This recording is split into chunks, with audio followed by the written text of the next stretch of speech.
Morning, honorable members. Morning, Chair. Singaqali meeting ngoku.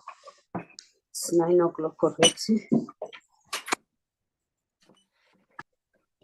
Sibangaki. Lindy. Siyakhoreyitha noko ne? Good morning, Chair. Yes, we are. Okay. Honorable members, let's start the meeting. Let's bow our heads where we are for a moment. Recording in progress.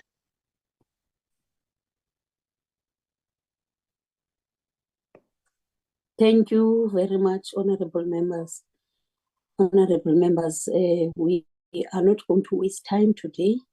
We will have to look at the agenda and adopt it. I wish to welcome everybody in the meeting, the stakeholders, CEO and the officials and the entire NDA committee. I know for a fact that we are watching news almost daily, looking at the Israel and Palestinian war. We are worried because the numbers are growing in terms of the death, which we would really love that to happen. And I know for a fact that as South African, we are very interested because we do have some Israelis and also some Palestinians that are staying with us here in South Africa. We wish that they stop this war, which we don't understand what makes it to happen. I woke up this morning getting a call telling us that our veteran and our former MP, Mama Melidia from Libombo, has passed on. I would love to convey the message of condolences to the family. I know Mama Lydia is a very strong person and also a veteran of our movement. So may her soul rest in peace, honorable members. I read an article of saying that it's International Day of Cyber, what is this, cyber, sort of a cyber attack security, in terms of, we know that there is also this cyber security that we have to look after, because even at school they always have this cyber attack thing, which we as members of parliament are discouraging that to happen. So we have to look and consider those days, honorable members. I wish to welcome you all with those few words and with those program that is also ahead of us. Thank you ever so much. Lindy, can you flight the agenda as proposed?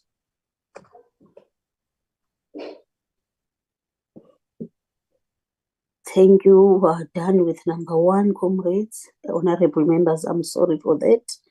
We are on number 2, introduction of MPs and also the NDA committee. They must also introduce themselves. Lindy, can you give over to the members? Or in fact, Lindy, just introduce them with yourself. By yourself. Okay. Good morning, Chair and members and the NDA officials and the chairperson of the board. Chair, today is the 13th of October.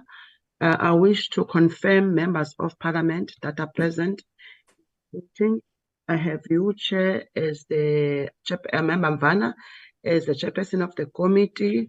I have member Aris, I have member Pilankulu, I have member Abraham's Chair, I have member Fanda Merve, I have member Stock, I have member Mare, I have member Manganye Chair, I have member Peterson and member Hlongo Chair, we only received one apology from Member Masango, who's unable to attend today's meeting due to political party commitments. So those are the attendance and apology received for this committee. Thank you very much, Chair. Okay, thank you very much, Lindy. We are corrected. Yes, On Wednesday, we passed the message of our condolences to Honorable Kate Vilangulu. I never expected her to attend, but we wish to say, yes, as a Christian person, you have to be strong, Vilangulu, especially during this day of very, very difficult situation with the family and yourself. So we wish you all the best, and we will put you on prayers to be more stronger, Honorable Vilangulu. We welcome you that you managed to join the meeting. I know for a fact that you'll be called and called. You might be able to be excused when you are being called by the family members, because I'm sure you are busy with those preparations. Thanks ever so much, Lindy. Can we then look at the agenda, because the chairperson of NTA will introduce themselves when they are going to present the presentation.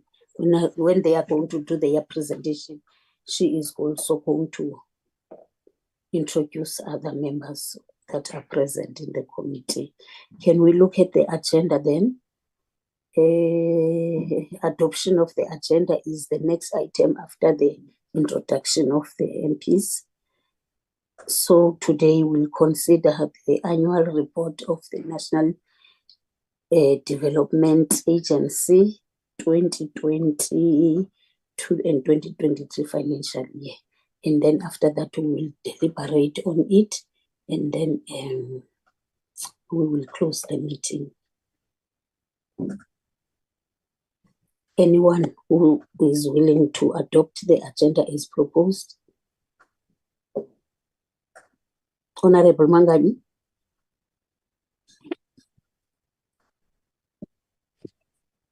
Chairperson, I will move for the adoption. It's Honourable van der Merwe. Okay, Lizelle, thank you very much, Honorable van der Merwe, by adopting the agenda. Any second to that? I second, Chair. Honorable Kate Vilangulu is seconding the agenda as proposed.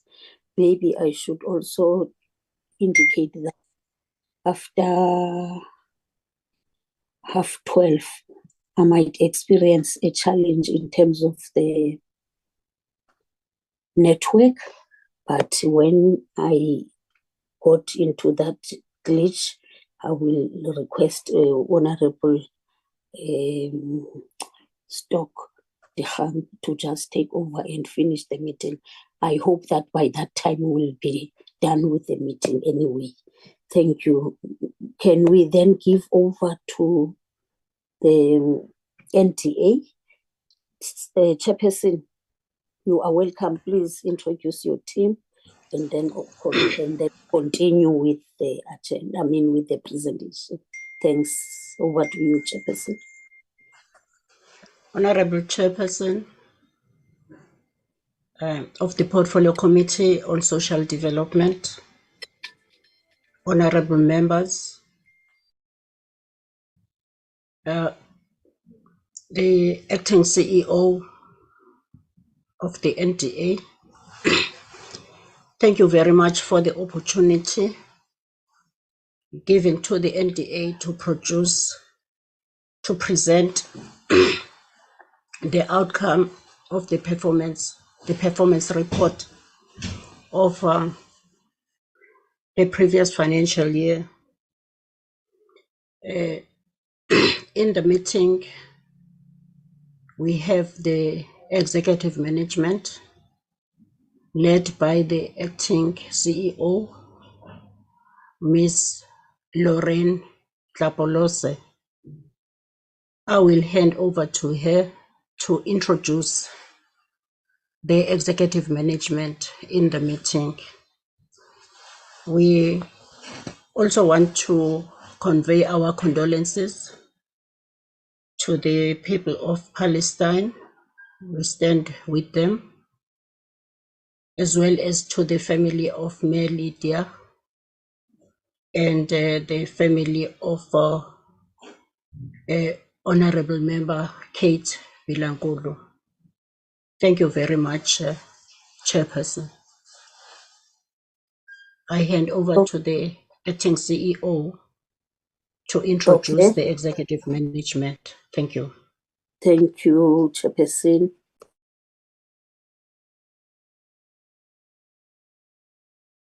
Good morning, Honorable Chairperson. Greetings to honorable members of the Portfolio Committee. I also greet the Chairperson of the NDA Board, Mepengu. Good morning, ADG, if he's with us, and all the executives at SASSA and DSD, and my colleagues from the NDA. Chairperson, in our midst, we have the executive for research and development, Mr. Bongani Magongo. We have the chief audit executive, Ms. Hajra Mansour. We have Mr. Soli Shingange, who's the acting CFO. We have the company secretary, Ms. Mwako Molewa.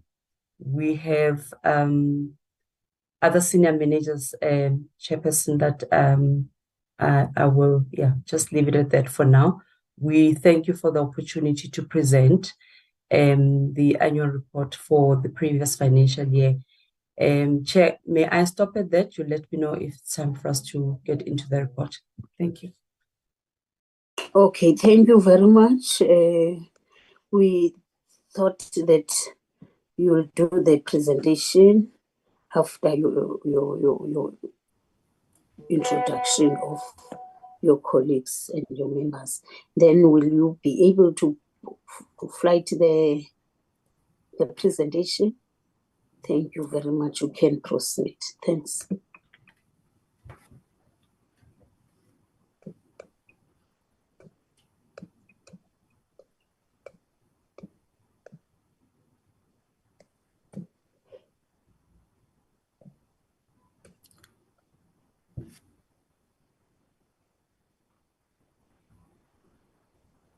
Is the presentation showing, members? Good morning. I've just flighted it. Yes, we are able to see it from our side. We can continue. Okay. Thank you so much, Chairperson, and thank you, honorable members. We are here to present to the Portfolio Committee on Social Development the annual report for the 2022-23 financial year. This report comprises of program performance information, which is Part B. It also comprises of the annual financial statement for the year that ended in March 31, 2023, and that we refer to as Part E. I will be taking you through the contextual analysis and the introduction of the presentation, Chairperson, and then I will then hand over to Mr. Mrule, who will take us through the performance information. Thereafter, Mr. Shingange will take us through the AFS, or the financial information and performance. Chair, the NDA under the year in review operated without a board for the first 3 quarters of that year. That has had an impact on quite a few things. However, we were able to navigate the waters because we had an interim accounting authority who was largely assisted by the Audit and Risk Committee to prevent governance lapses in the absence of the board. So we were pleased that at least there was an interim arrangement by the way of the interim accounting authority. As I said, that the absence of the board did affect a number of things, but in particular and mainly the deliverables associated to the turnaround strategy. Number one, the approval of the organizational structure, the approval of the ICT strategy and architecture. These were the KPIs in the APP, and as a result of the absence of the board, we could not have the approval of these two. So that has had an impact on the overall performance. And when we go to the next slide, you will see how that has affected the performance members. The board commenced its work or was appointed in December. They had their first meeting and commenced their work on the 18th of January, 2022. And they've had, all the required meetings, the statutory meeting as the board. And in particular, in the fourth quarter, we presented the turnaround strategy to the board, and they helped us shape the direction and reshape the turnaround strategy. As a result of that, the turnaround strategy has been approved. It was approved this year in July, having been guided by the board as to what the direction that the NDA should take is. So we are pleased to report that the turnaround strategy has been approved, members and chair, and we would be seeking an audience in the not so long future to actually present the turnaround strategy to the committee. Also in the year under review, the Independent Loss Control Committee was appointed to help us deal with irregular and fruitless wasteful expenditure. And the results thereof will also be seen as we move on throughout the presentation. Next slide, please. I now move to the performance overview for the year under review. And I report that we had a total of 12 key performance indicators spread across our three main programs. Program 1 being governance and administration, Program 2, CSO development, and Program 3, research. Out of those 12, 9 of them were fully achieved as planned, whilst the 3 could not be achieved. That resulted in an overall performance of 75% for the year under review. In Program 1, 1 out of the 4 KPIs was achieved, and the 2 I've referred to in the previous slide was the organizational structure and ICT strategy architecture that were negatively impacted by the absence of the approval of the board, and as a result, those were not achieved. The second one was the reduction of IFW expenditure, which was affected by the stringent internal processes required for condonation. And this was the first time that we had a loss control committee. So we had to familiarize ourselves with the processes, and we had quite a backlog to deal with. And as a result, it led to us not achieving that KPI as well. In Program 2, Chairperson and members, I'm pleased to say that Program 2 achieved all its targets, raising resources to the tune of 100 million. And they were able to create more than 3,000 work opportunities. And in terms of capacitating the CSOs, we've trained more than 2,500 CSOs in the year under review. And grant funding for the CSOs, combined value was 16 million to further assist them to develop programs in their localities. So this, Chair, being the core of our business, I think we are happy that we've been able to achieve this, as this is our reason for existence. In Program 3, it also achieved all of its 3 KPIs, and that is, research, evaluations, and dialogues. Those were also achieved, Chairperson. So we're happy that in the core of the business, the targets were achieved, and the performance was relatively good, Chairperson. I will then move to the next slide,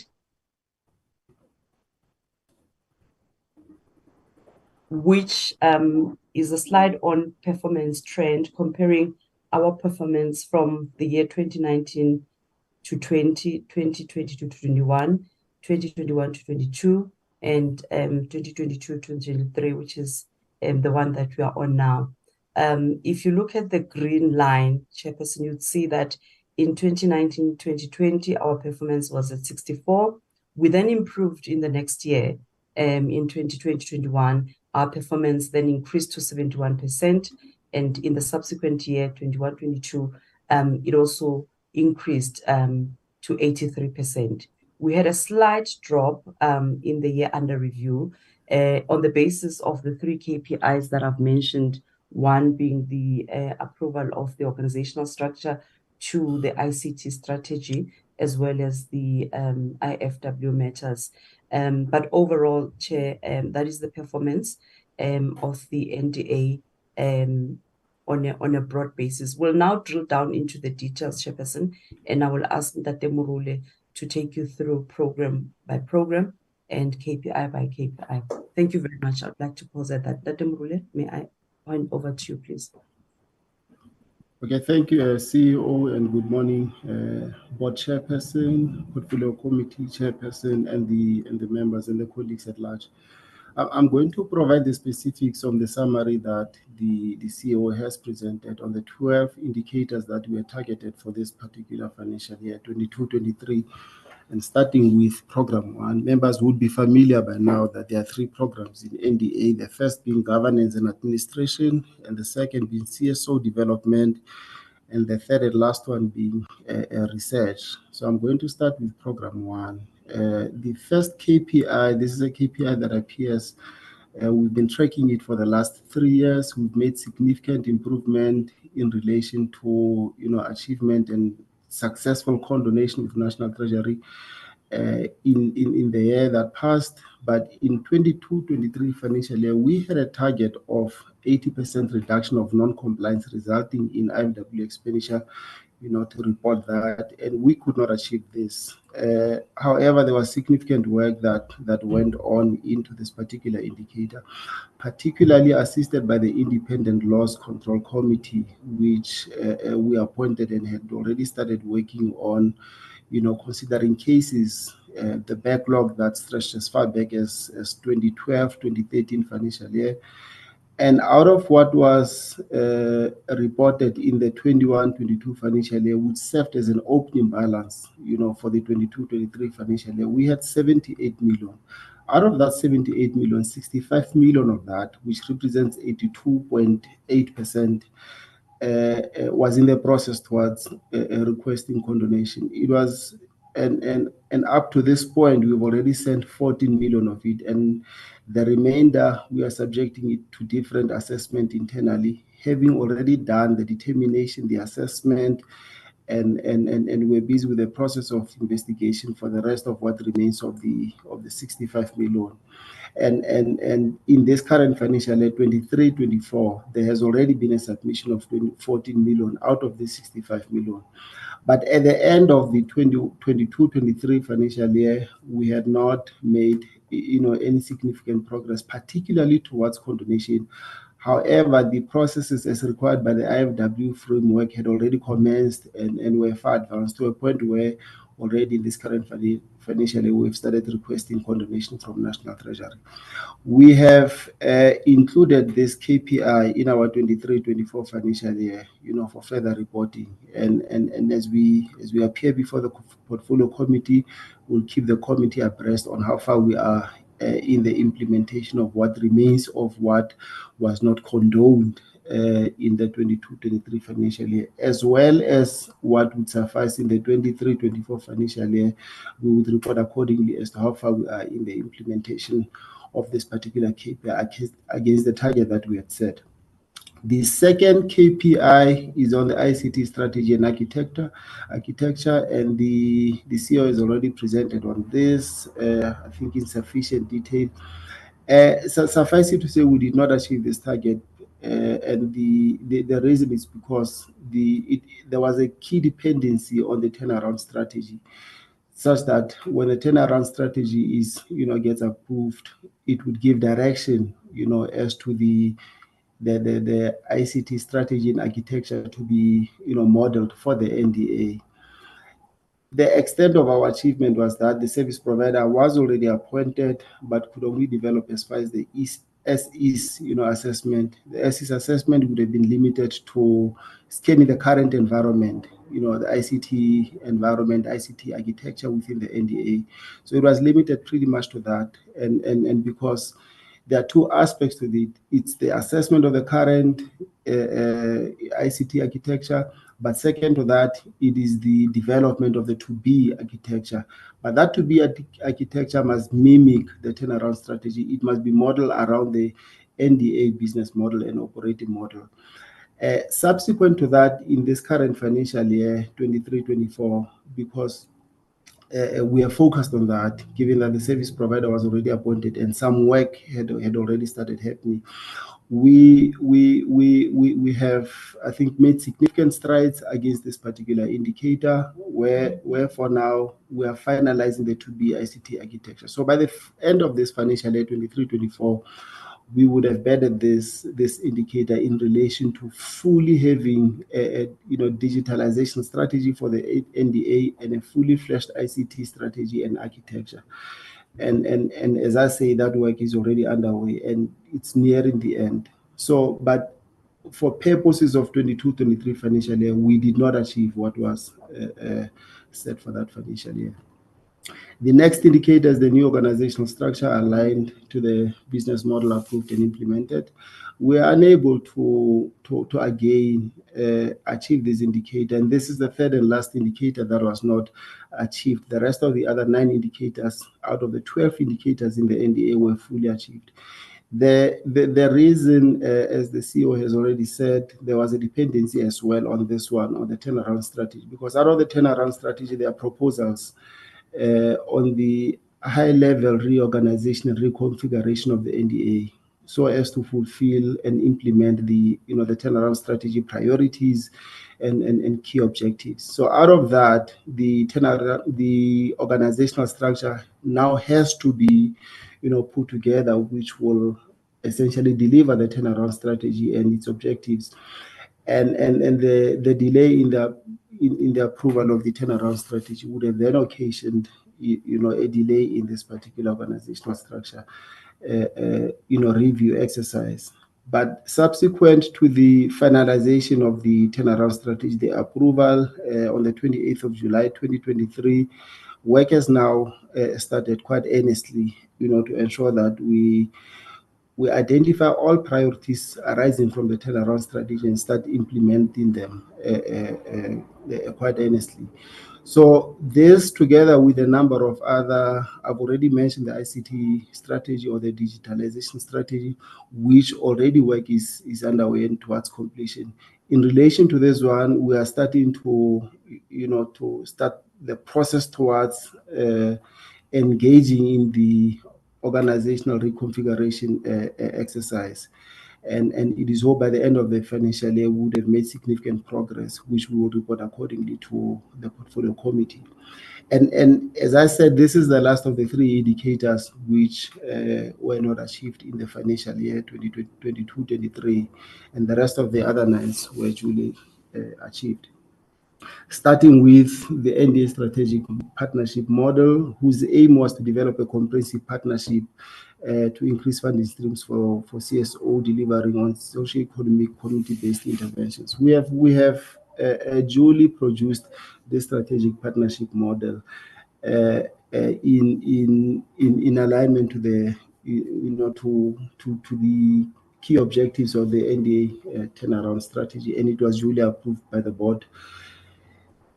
And this serves as the last indicator on program 1. I'm now stepping into program 2. In program 2, the first indicator is the rand value of resources raised from NDA partnerships, so fund CSO development interventions. Our target was to have 35 million rands raised, from identified NDA partnerships, and we were able to raise. I think we well surpassed the target of 35 million.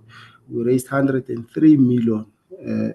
Particularly from the UIF, where we'll be implementing the new venture creation program, targeting UIF beneficiaries that have since lost, I think, jobs, as the economy shared a lot of jobs during the COVID years.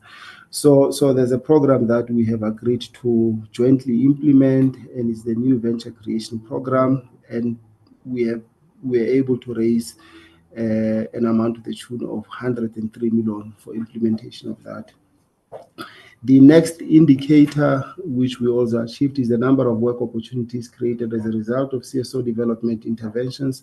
Our annual target was to have 3,000 work opportunities created, and we were able to achieve 3,175 work opportunities. And these work opportunities are created primarily through the grant funding that we advance to the CSOs, that implement programs and projects in various economically suppressed communities. But also the implementation of the second phase of CARA, where the first phase of CARA, which was implemented and brought to a completion. But in the implementation of the second phase of CARA, there were more work opportunities created, which resulted in us being able to surpass the work opportunities. So essentially, what contributed to this is CARA, but also is grant funding that we do, the 60 million that we made reference to, but also together with the grant funding that would have been advanced or grant fund, the CSOs that would have been grant funded in the previous financial year. Some of those job opportunities would have been generated in the subsequent financial year, which is 22-23 financial year. The next indicator in program 2 is number of CSOs capacitated to strengthen their institutional capacity. Our target was to have 2,000 CSOs capacitated. We were able to capacitate 3,124 CSOs. And members would be aware by now that our capacitation is limited to governance primarily. Looking at a number of like financial and management skills on running, CSOs sustainably and being able to operate them within the applicable governance framework that are necessary for CSO management. And those are the key, the suite of interventions that we advance, to CSOs. Of course, in the next in the subsequent financial years, I think from 22-23 going forward, guided by the turnaround strategy, we want to now start introducing, rigorous technical, capacity in this particular CSO, so that this technical know-how and ability to, to run specific interventions in communities and to advance, these particular CSOs. But this particular training for the 22-23 financial year is primarily confined to, to governance training and CSO management as such. So through our ongoing interaction with partners, particularly DSD in the provinces and Hope Worldwide, we're able to surpass this particular target of 2,000 by 1,124. The next indicator, which forms core part of the mandate of the NDA, which is grant funding, we had a target to disburse 95% of funds committed or allocated to grant funding. Now we had a grant funding budget of about 15 point something million, and out of that, the target was then to disburse 95% of such funds, and we were able to fully achieve and surpass that particular target. And we were able to disburse 107% of the funds that were committed. So that came to about 60 million of the total budget, for grant funding. So such is the budget for NDA for grant funding. But I think the good thing is that we're able to fully disburse all of it and allocate it. And of course, what would have then remained would be, particularly for those that were approved late in the financial year, we would have then gone through the processes, the governance processes of contracting, but having already approved, having gone through the different structures of the NDA, management structures of the NDA, and the board having approved, the funding of such CSOs. But I think 16 million in total was then advanced for various interventions. And these interventions would range from different income generation projects in the field of agriculture, in textile, as we fund a lot of sowing co-ops, but also some of the NPOs that we have traditionally supported over the years, like your ECD structure, some of the CNDC related, NPOs that may have needed funding in some areas. So it's a different, set of CSOs that we would have funded out of this 107%, which is 60 million that we advanced to different CSOs. The last indicator, when 22-23 financial year started, because at that point we wanted to locate ourselves as the NDA, as the central coordination vessel as such, of the DDM model. We wanted to pilot and test in one district in every province how our interventions, CSO development interventions primarily could be undertaken in the different districts with the help of the DDM model. So we targeted 9 provinces. We were able to deliver in 10 provinces. And primarily this was because the 9 provinces that we were focusing on, there was an additional province when the presidential Imbizo was then held in the Sedibeng district. So the province of Gauteng resulted then in 2 districts being undertaken. But out of these,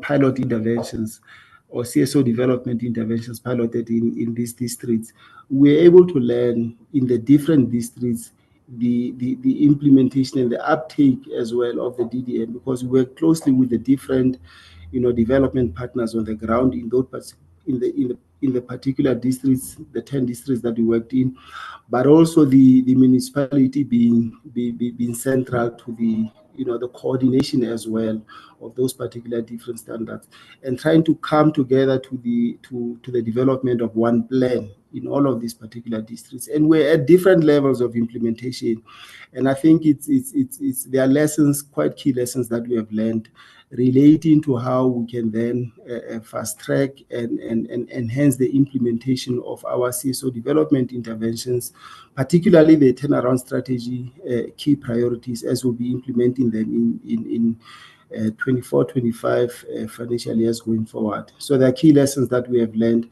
around strengthening DDM as its implementation in the different districts, borrowing and reciprocating lessons from some districts that are well advanced. And that was our realization in the pilot, this pilot process, that some districts are well advanced in the implementation of the DDM while others are lacking, so that we can then be able to reciprocate and implement such lessons in all districts for the uniform and standardized implementation of the turnaround strategy key interventions. But we're able to fully deliver on this, in that there's a full report that spells out the implementation of the pilot as realized in those particular 10 districts. And that concludes the program 2. I'm now stepping into program 3, which has 3 indicators. The first indicator is number of research publications produced to provide a basis for development policy. And the target was to have 3 research publications. And the 3 research publications were duly achieved. And these are the areas that we commissioned research on. The first one was sustainable food value as a pathway out of poverty. The second one was an exploratory study on skills development interventions in strengthening the institutional capacity of civil society organizations. And the last one was policy disjunction between economic transformation and job creation in South Africa. All of these studies, I will not go into any detail on what is contained therein, but all these studies, we have them, I think, appended in our website. I suppose for the members to even take time at their own leisure to interact with the findings and recommendations that come from these particular studies. And these are studies that we do together with other research institutes, the HSRC, the stats, particularly when you come to now starting to share the findings and recommendations that come out of this, which is the final indicator that I will come to later. But these are the three areas that we were able to to research as targeted for the financial year. The next indicator is the number of evaluations conducted to inform program design and implementation. So this indicator by design is internally focused.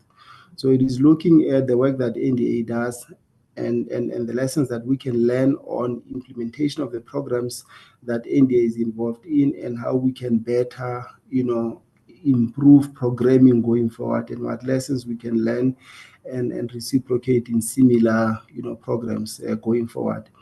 But in particular, the three evaluations were on income generation projects that were funded by the NDA during 2018 to 2020 financial years. The second one was on the evaluation of the CARA fund. The third one was the evaluation of social services projects funded by the NDA. So these evaluations, the findings and the recommendations thereof, we then find implementation in program 2 as the program 2 as the service delivery focused program. Would then take these lessons, would then take these recommendations and start implementing them. And out of what is implemented, the work of research then becomes monitoring of implementation of those recommendations, so that researchers, as they are conducted, they are not conducted to to be shelved as such. These particular findings and recommendations must find implementation, and therefore there's rigorous monitoring of the implementation of those particular recommendations. And they are very helpful in assisting in future programming, in assisting, for example, even in determination of the theory of change, in determining particular indicators, impact and outcome indicators that can be, monitored and right from the beginning of the onset of the program, to make sure that these are properly infused in time and for monitoring and reporting later on. And that's the evaluation. So our target was 3 members, and we were able to fully achieve those particular 3. The last indicator on research relates to dialogues. I've already spoken to it. The number targeted for the financial year was 5 dialogues, and we were able to achieve those particular 5 dialogues. Out of these, the 3, or rather, in fact, all of these dialogues, including the 3 that I have just presented from researchers undertaken in this current financial year, we're able to dialogue on them. And by dialoguing, we invite the different civil society organizations, the different government departments that have an interest in a particular study that we are, that we are dialoguing on. And we do this through webinars where we interact on what was found out from the research itself, and what methodology was used, just to lend credence to the work that has gone on and the research that has been generated, that has been compiled, that came out of that particular research commission. And these are the 5 that we dialogued on. So 3 of these 5 are ones that we did in this current financial year, which is 22-23, and then the 2 were undertaken in the 21-22. So they overlapped. The dissemination process there too overlapped into 22-23. And those 2 are the role and contribution of co-ops towards South African economic reconstruction and recovery plan. And the second one is the COVID-19 responses to food and nutrition security on vulnerable population groups in South Africa. The 3 others, as I said, are the 3 that we undertook in the 22-23 financial year. So these 5 dialogues, we were able to duly achieve them. And that concludes then the 12 indicators that NDA targeted, and how the NDA fed on those 12 indicators. Members, thank you very much. I will, at your permission, hand over to Mr. Shingangi to take us through the annual financial statements for 22-23 financial year. Thank you, Mr. Shingangi.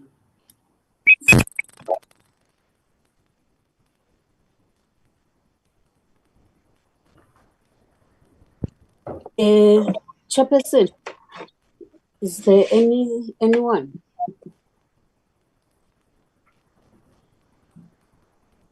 Chairperson?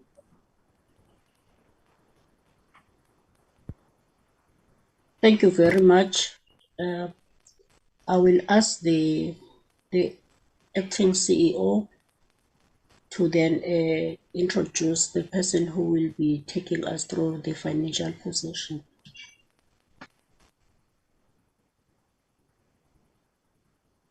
Okay, Chair. Thank you, Chairperson. Mr. Shingange is the official that's going to take us through the financials. I see he's online. Let me just call him. I'm not sure why he's not responding. Mr. Shingange, please take over the presentation.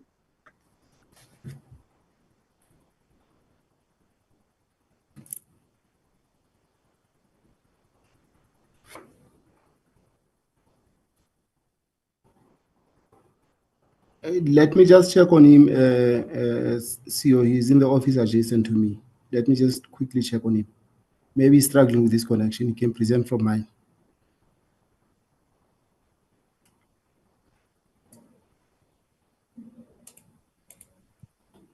Chairperson, just give us a few minutes. He's got a problem with the volume on his laptop, but he's moving to another gadget. Apologies for that. If you can just give us 1 minute.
Good morning, members. My apologies for the for the challenges with the volume on my device. My apologies for for breathing heavily. I think I was running from our floor to Mr. Murula's office. So, thank you, Honorable Chairperson of the committee, members of the committee, the Chairperson of the NDA, and of the NDA board, and my colleagues from both NDA, SASSA, and the department.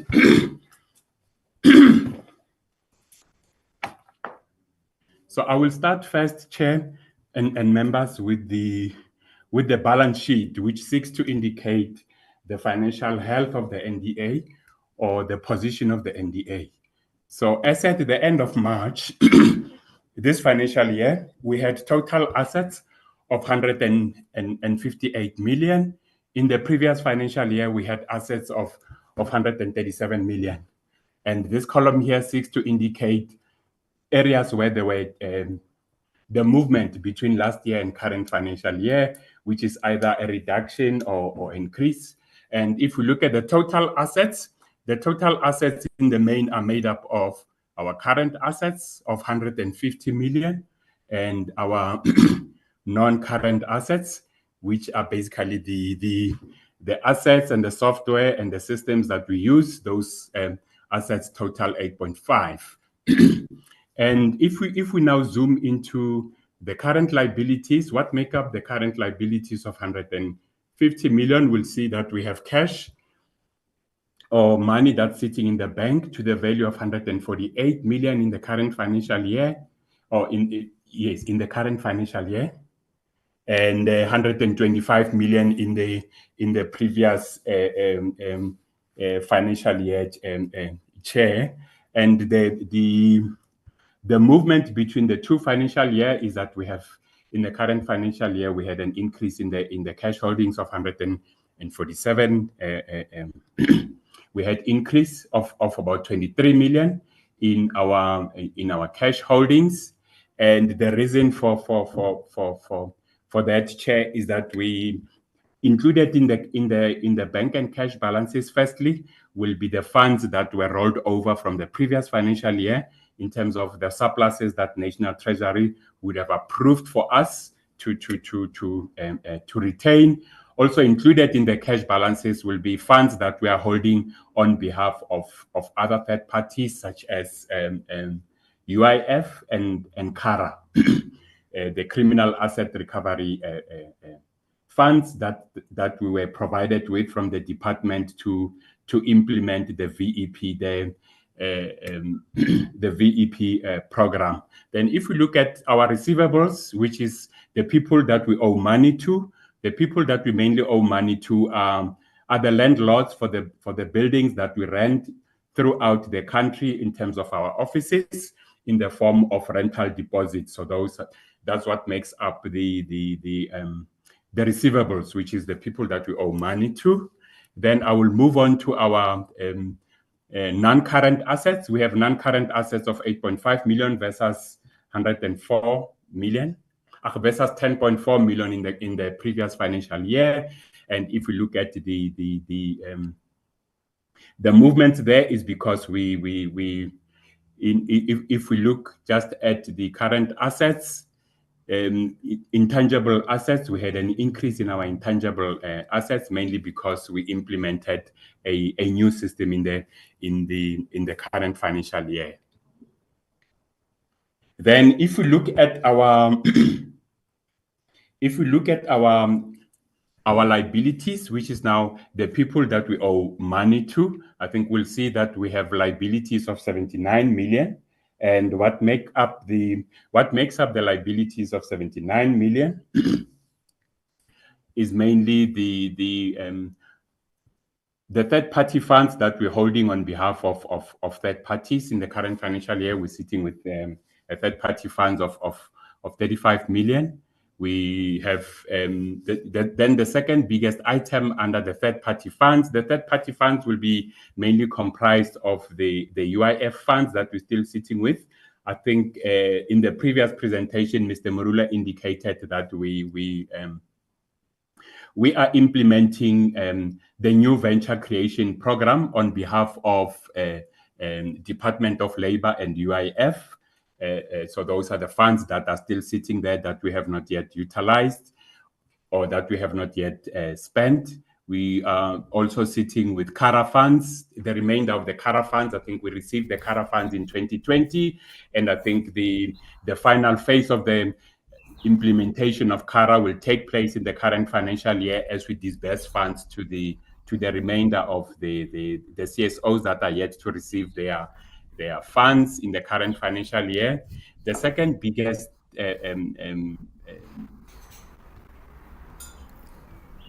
item in terms of our liabilities will be our provisions. The provisions that we have in the current financial year are made up of the provision for that we have for a performance bonus, both for the 2022 financial year and for the 2023 financial year. So those processes are currently underway to assess and to determine whether do employees qualify to receive bonuses. And once those processes are completed, then the bonuses will be paid if they are indeed due. If not, then no payments will take place. Then I'm sorry. Then my in center the they don't want to meet, but I'm in the hospital, not sick.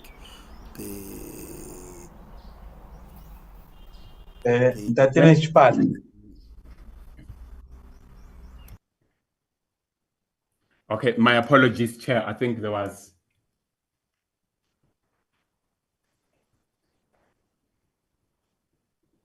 Yeah. Okay. Then, in terms of Chair, then our financial performance for the financial year, Chair. Okay, I'm just quickly trying to take a look here, Chair. Okay.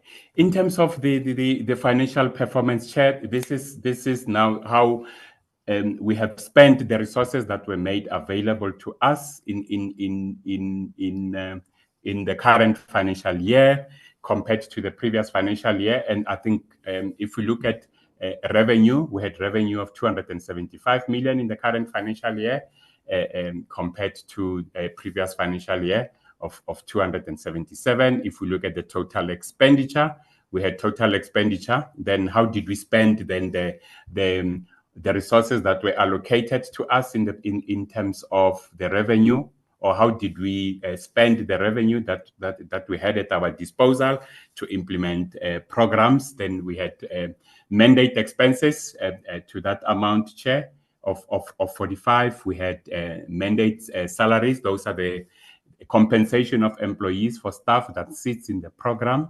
We had administrative expenses, which is mainly our program 1 of 40.2 million.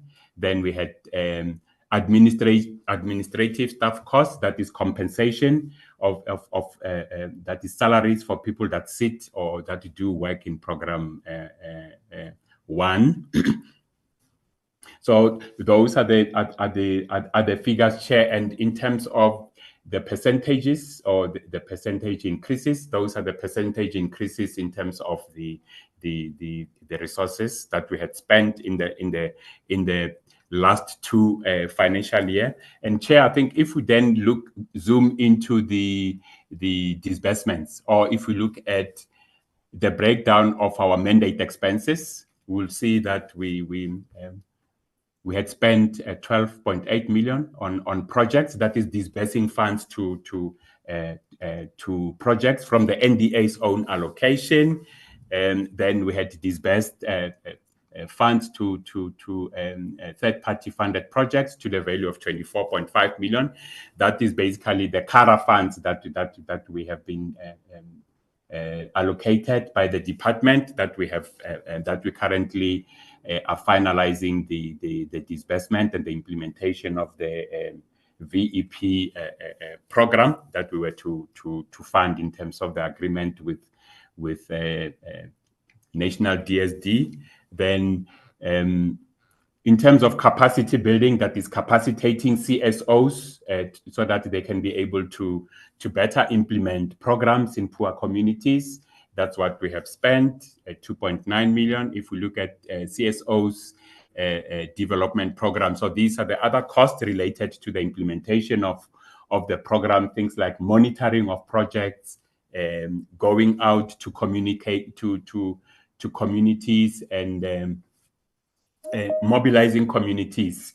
Before we do the funding, we go out to communities, we introduce them to the services of the NDA, and after they've been introduced to the services of the NDA, they are assessed. Those CSOs that are interested in funding, then those are assessed. So those are the costs that are related to those processes. Then research and monitoring and evaluation. I think one of the mandates of the NDA is to conduct research that will inform development policy in the country. From those researches, we also draw learnings that then can be replicated by other programs that want to implement similar projects. So that's what we have spent on research. Then we had mandate expenses to mandate staff costs. Those are the salaries of the people that sit within the program, Chair. Then if we look at now what is the makeup of the expenditure that is sitting under administration, how much are we spending on the administration part of the business or the organization? I think the biggest expenditure line item, I think, under administrative staff costs will be obviously our compensation of employees, which makes up 65 million in the current financial year, 54 in the previous financial year, and then followed by leases. I think, as I've indicated, we have offices all 9 provinces. We also have a number of district offices in some of the provinces. Obviously, due to financial constraints, we don't have a district office or district offices in each province, mainly because of the limited budget that we have. But we do have some district offices in some of the provinces over and above a provincial offices. So that's what we have spent on operating leases. And the reason why there is a slight reduction compared to the previous financial year is that there were delays in finalizing the leases from some of our provincial offices. As we know, tender processes, I think, take time to be concluded. Then we have consulting and professional fees. Under consulting and professional fees, we paid for the development of the of this turnaround strategy that was approved in the previous financial year. That's in the main, the biggest part of what was spent on. We also have a service provider that is assisting us now to ensure that the systems and processes at the NDA will now be able to speak to the new turnaround strategy and the new business model. So that's where we have spent consulting and professional services. Then the next biggest item under program 1 will be our audit fees. We are expected to be audited every year by the Auditor General in terms of the PFMA and the Public Audit Act, and that's what we have spent on audit fees. We had an increase in our travel and accommodation between the two financial years, mainly because in part of the previous financial year we still had some lockdown restrictions, and I think as those were eased, then we started being able to travel to do the work that we are supposed to do. So hence there was an increase in the travel and accommodation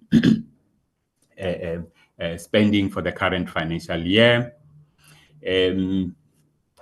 Then, Chair, I will move on to the next slides.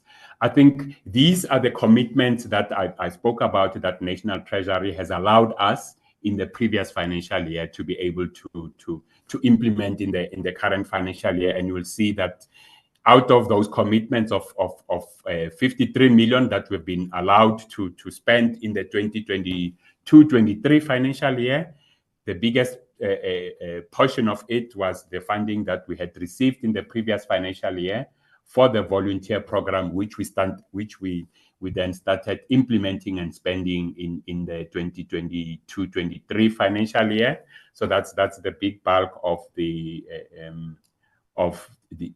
surplus that we were allowed to retain, and those then the rest are the remainder of the areas where we were allowed to retain the funds that were not yet spent as at the end of 2021-22. And for the financial year 2022-23, we had unspent or committed funds to the value of 28 million or so, and currently there's a process that is underway to engage National Treasury on some queries that they had raised on the application that we had submitted for the current financial year 2022-23 in terms of retention of surpluses, Chair. And I think, Chair, in terms of I think irregular expenditure, I think as Mr. Marule has indicated, we are currently in the last 2 years we've had significant reductions in new instances of irregular and fruitless and wasteful expenditure that has been identified, and those are the amounts. I think we can see that in the previous financial year we had 29. In the current financial year we had only that amount of 701,000, Chair. And I think these are the balances in terms of fruitless and wasteful expenditure, Chair. And I think we can see that we are having reductions in those, and we are also implementing remedial actions in terms of recovering whatever fruitless and wasteful expenditure has been caused by officials, and due to the work of the Loss Control Committee. Once they've processed all the instances, then those that need to be recovered, they are handed over to HR, then to do the recovery processes and the disciplinary actions where possible.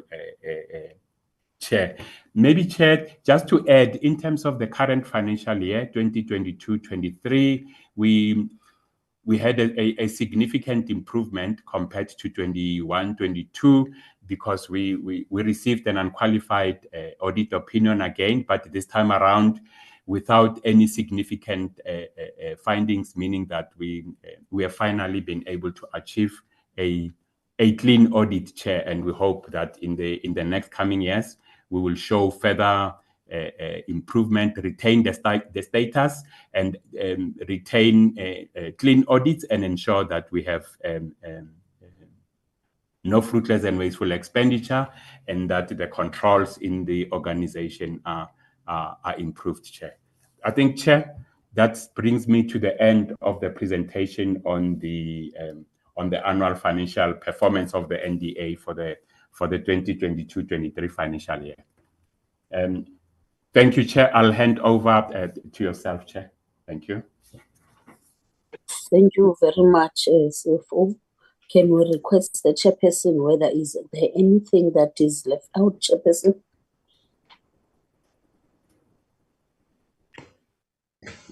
Honorable Chairperson and honorable members, thank you very much. I will reserve my comments after a period where members, honorable members would have raised questions, and then the executive management would have responded to those questions to actually sum up what our direction is in dealing with the gaps that are identified in the performance of the NDA in relation to the 2022-2023 financial year. Thank you very much. Thank you, Chairperson. Let's give over to the honorable members to deliberate with the presentation. Comrade or Honorable van der Merwe, followed by Honorable Aris. Over to you, honorable members.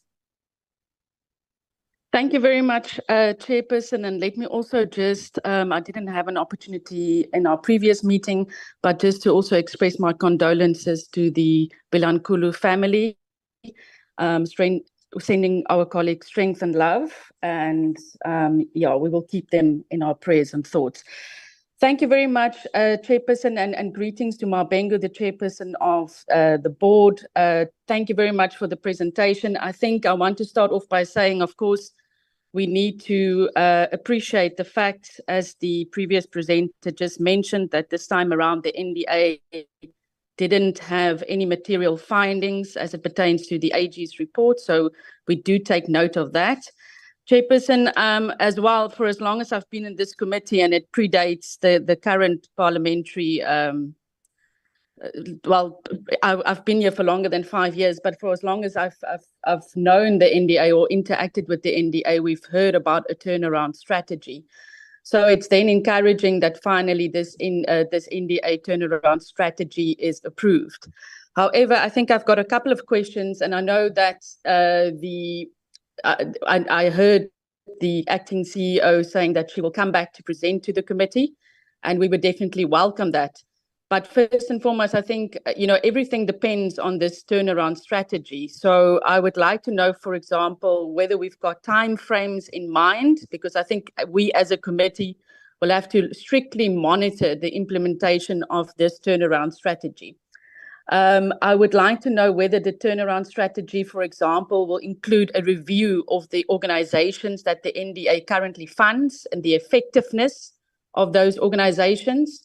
For example, I remember at one stage I had submitted a written question to DSD, and I got a list of some organizations that the entity funds.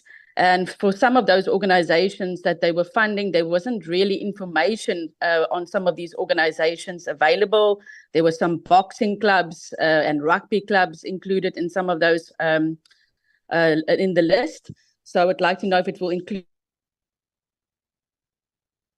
organizations. Of course, the vacancies that remain with regards to the CEO, I would like to know when these vacancies will be filled. Also, there was a mention in the presentation that because of for the year under review, the NDA was stretched in terms of its staff complement, and that caused challenges in that staff had to do jobs that they were not qualified for. Or even able to do, and considering already that we spent the bulk of the NDA's budget on the on paying employees, what is the thinking in terms of how the NDA will remedy this? Then, in terms of the NDA and its footprint, I know the NDA's got offices in all provinces, if I'm correct. I don't think we've been furnished with a list of where these offices are.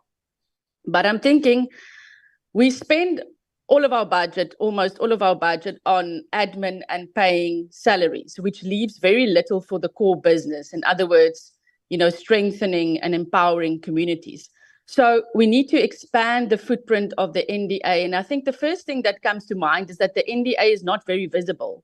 In other words, if you look in communities or you look on the TV or radio, there's not really that much mention or we all know SASSA, but we don't know the NDA. So is there a communication or media strategy that the organization will utilize to increase its visibility? Because I'm assuming that once we increase the visibility of the NDA, that we'll also be able to get more people to come on board to partner with the NDA, because we need more funds for the NDA and not less.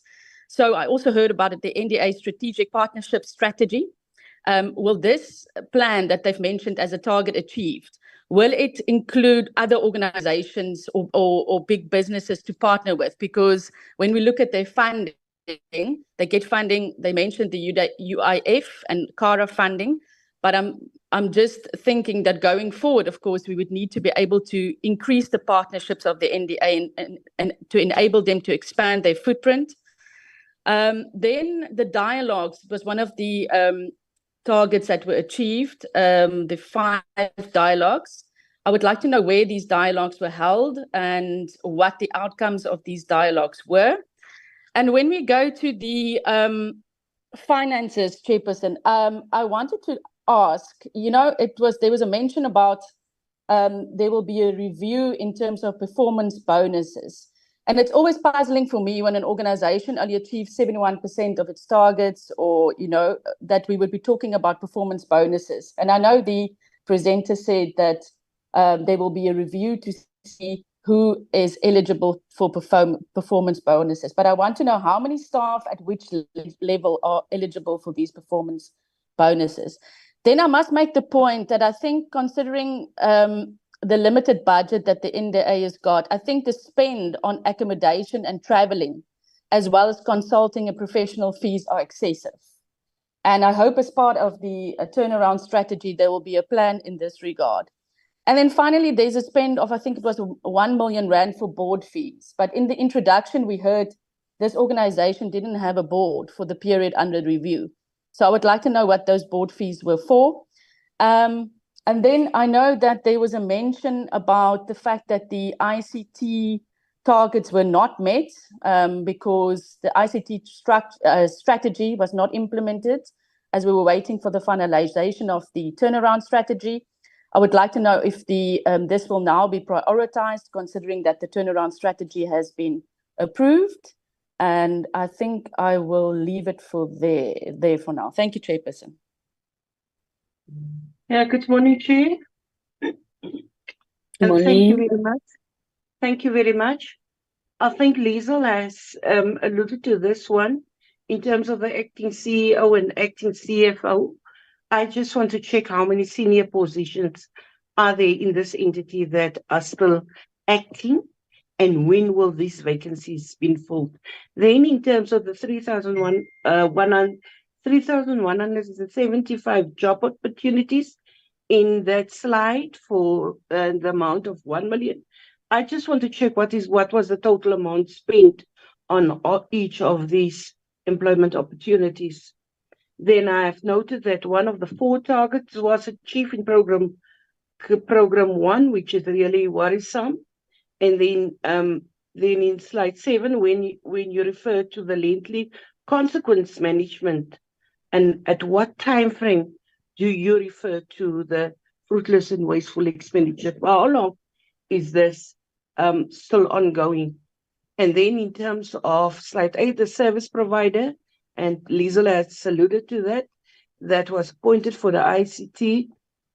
And then I want to know that why was the service provider then appointed, knowing that the consultation management turnaround strategy was not finalized? And then the last one that I would like to know, in what entails the CSO development interventions, and what was the pilot and at what cost? Thank you, Chair.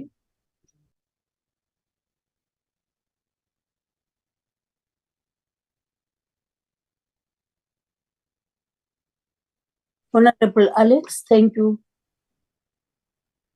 Honorable Alex. Honorable Abrams. Thank you very much, Chairperson, and good morning to you, and good morning to all the colleagues and stakeholders on the platform. And thank you to the NDA for the presentation. Chairperson, I share the sentiments of my colleagues before with regard to some information on the filling of the CEO vacancy.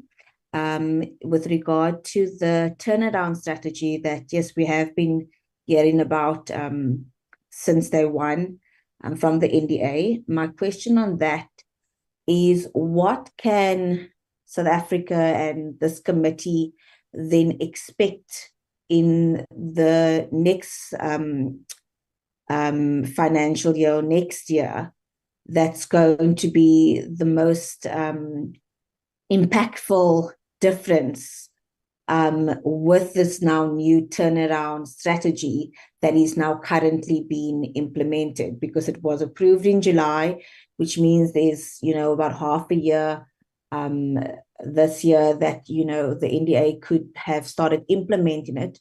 So either by when will we now see a notable difference at the NDA, and what can be, if it's just one or two examples of what can be the biggest change or the biggest or the most impactful difference that we can, expect to see next year from this turnaround strategy. Then I'd also like to find out when we're using the word capacitation and to capacitate the NGOs and CSOs, how exactly or to what degree are we talking about capacitation? Are these NGOs now self-sufficient, and is it once-off capacitation, or is it a recurring capacitating of the same NGOs and CSOs, or is it once they are, once they've gone through the NDA's programs, they are now fully competent, self-sustaining, and can go forth and serve their communities? Then I have a research question. I'd just like to find out the research reports that were mentioned. Do those reports factor in this year's CSOs? So there was a number of CSOs that were capacitated, supported. Is it this group of CSOs that will feature in your research reports? And the reason I'm asking that is that I would find it, the reason I'm asking that is because obviously I'd like to know the reach of these CSOs. So NDA capacitates them, but how many other people in their communities are they helping with job creation or poverty alleviation or attending their projects? So I just like to better understanding what exactly these research projects are covering, and if I'll be able to find in those research reports the names of these CSOs that's been helped by NDA, and the number of people that then they go out and further assist with the work that they are doing. Then, Chairperson, if we go to what slide is this? I have it down as slide 24 under the financials. I'd just like to understand the CADA funds for the VEP programs. I see it was 0.2, which speaks to, the amounts that were given in the first year and the third year and the second year. But maybe if they can just elaborate on why they are still holding funding for VEP services when we see such a dire need by NGOs, funding for these NGOs for gender-based violence and victim empowerment programs in our communities. I find it a bit alarming that, we're holding funds back when we see gender-based violence all around us, and we know the NGOs are battling to keep their doors open, and here the NDA is holding funds. So if they can just maybe explain as to why they are doing that. And also if I can get some explanation, the volunteer program and the 30 million that's National Treasury said that the NDA can retain and then spend on this, volunteer program. What exactly will this program entail? I know previously during COVID, we had volunteers to go and give assistance in the queues at SASSA, because that was a problem, social distancing in the queues during COVID-19. But what exactly is this now volunteer program going to entail, and to the value of 30 million rand? And maybe if they can also give some timeframes for this volunteer program. Chairperson, that is all from my side. Thank you.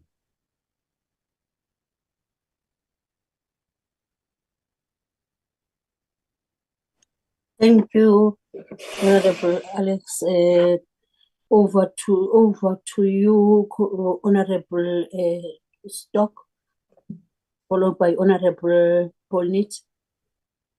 Thank you very much, Honorable Chairperson. Good morning to all my colleagues on the platform and all the stakeholders, including the NDA board, as well as the senior officials of NDA in the department. Thank you very much. Let me also start to appreciate the presentation that was made to us this morning. And I think also I would like to make a few observations which actually emanates from the presentation that was done to us this morning. I've also noted that the NDA has actually obtained an unqualified audit opinion with no findings, which is quite a significant improvement, which we need to, as a portfolio committee, also commend and applaud the NDA for having achieved such an improvement, where we have also been lambasting them and complaining as a portfolio that there needs to be an improvement. So we appreciate such kind of an improvement. And then I've also noted that the NDA was also compliant with regard to a number of legislation, with regards to the PFMA and other a number of financial legislations which governs the NDA as an entity. However, the agency continues, which is actually a problem and a concern on my side. It continues to be challenged in the area of uncompetitive and unfair procurement processes. This is a recurring audit finding which has not been adequately addressed from the previous financial years. I think this is an issue which we also raised, which was raised by the Auditor General when we had an interaction in our meeting just a few days ago. So when some of these issues are recurring, it becomes a problem. And then we ask ourselves why such issues are not being resolved. Maybe at a later stage, when the NDA comes back, they will be able to give us a clarity as to what are the areas of concern, what are the challenges, and why this issue has not been resolved up to this far.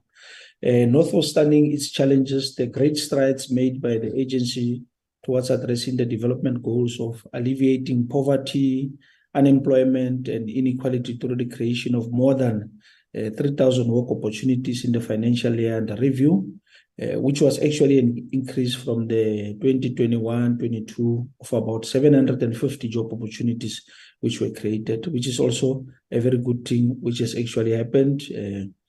We must also commend and applaud the efforts by the NDA, which are actually made to capacitate the civil society organizations with financial and management skills, which are actually empowering and enabling the CSOs to be able to operate sustainably and institute clear and clean governance processes. This is translated in the exceeded target of about 3,124 CSOs which were actually capacitated. Considering the strategic mandate of the agency, the board and its management are actually urged to strengthen its oversight and operation systems in order to continue to contribute towards attaining social protection imperatives which are outlined or adequately emphasized also in the National Development Plan. So, Honorable Chairperson, I've got a few questions which I actually want to pose as well to the NDA. And then the first question is actually, what has been the impact of the variations in funding for CARA on its intended impact to provide services to victims of crime and abuse?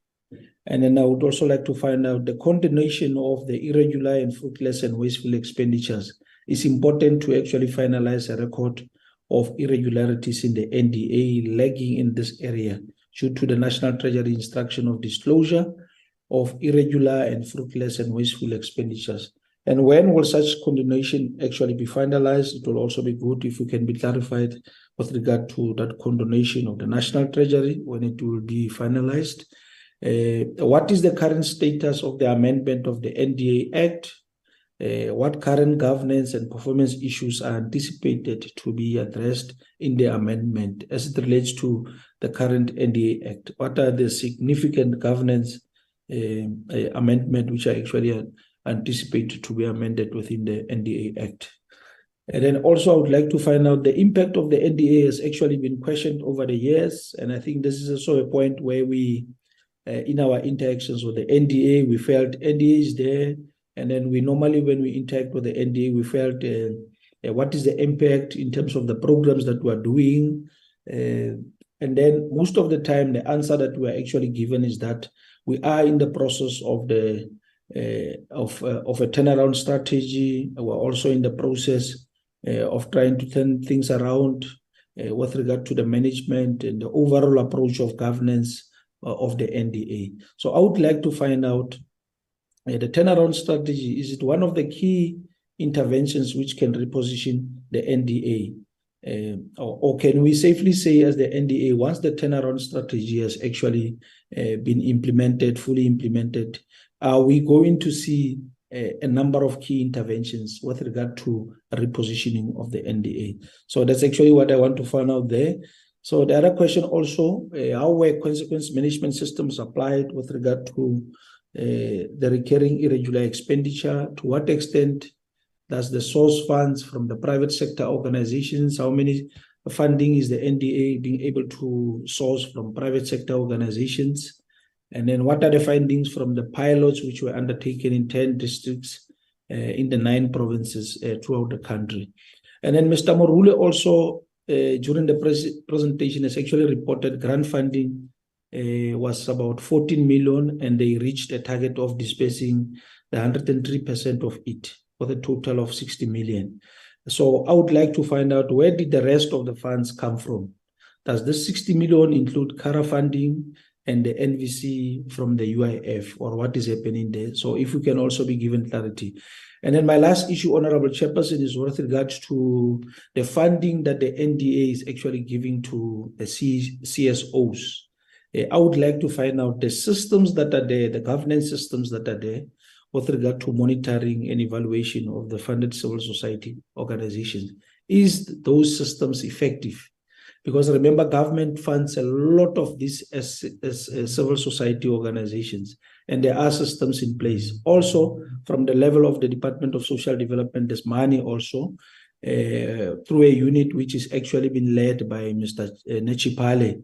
There's also a lot of government funding that goes to the CSOs, to the NGOs, and all of that. So I would like to find out from the point of view in the context of the National Development Agency, the systems that are there, are they being effective, or is there no need maybe to develop a framework with regard to effectiveness of the systems that are in place just to improve some governance systems that are already in place? Or are we comfortable with the systems that are there? They are effective, they are working for us, and then there's no need to improve on such areas of effectiveness of the M&E point of view.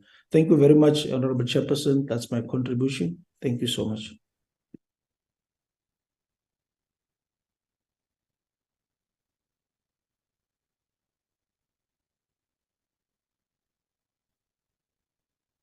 Honorable Chairperson, I'm done.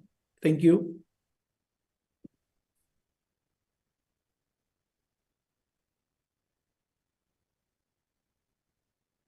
Honorable Polnit, thank you very much, Honorable Stock. Honorable Polnit. Morning, Chair and colleagues. I also want to say thank you for the presentation, but you know what? You cannot praise a fish for swimming. Chair, I'm just having a few concerns, and the concern is, you know, the NDA had the amount of 175 million in irregular expenditure. And then the financial year of 2022, the National Treasury condoned 98.8 million. And if you look at how the NDA has been operating for the last few years, it seems like the only thing they have done is to spend money on finance, on salaries. The mere fact that they are saying that they're going to give bonuses, it's a huge concern, because how can you give someone a bonus and the person is not performing? Because the work itself is showing that there's no performance. I also would like to agree with all my colleagues. We are waiting for that performance that they are busy with. We hope that things are going to change. The worrisome thing is that they went to buy computers and furniture. I don't know why, because it's not a new entity this is an entity that's been standing here for a long time. So why buying new furniture and new new computers when you are struggling, because the majority of your money is just going for salaries? So, Chairperson, from my side, I really hope that things are going to change. We had a workshop at the beginning of the year and everyone was happy because we got a new person in charge and the new person is going to make things better. So I just really hope that things are going to change now, because it is the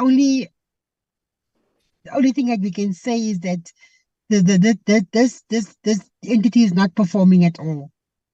This NTA is not reaching its target. It is not reaching what is put out for himself. So the only thing that we can say is that nothing has really changed, even with the new person in charge now. So that is just my view, Chairperson, is that we need to really come up with change, because we cannot send money back all the time, where people are dying of hunger, where people are unemployed, where there's gender-based violence, where there is drug abuse, and monies are being sent back. And no one is taking responsibility for this, Chairperson. It's a big concern for this for this committee. Every time we hear the same stories, like it is like a copy and paste all the time. Nothing is changing. Nothing is coming out of this, Chairperson. It's just a concern that I'm raising about this this portfolio that we are dealing with. Thank you, Chairperson. Thank you, Honorable Polnit. Honorable Song.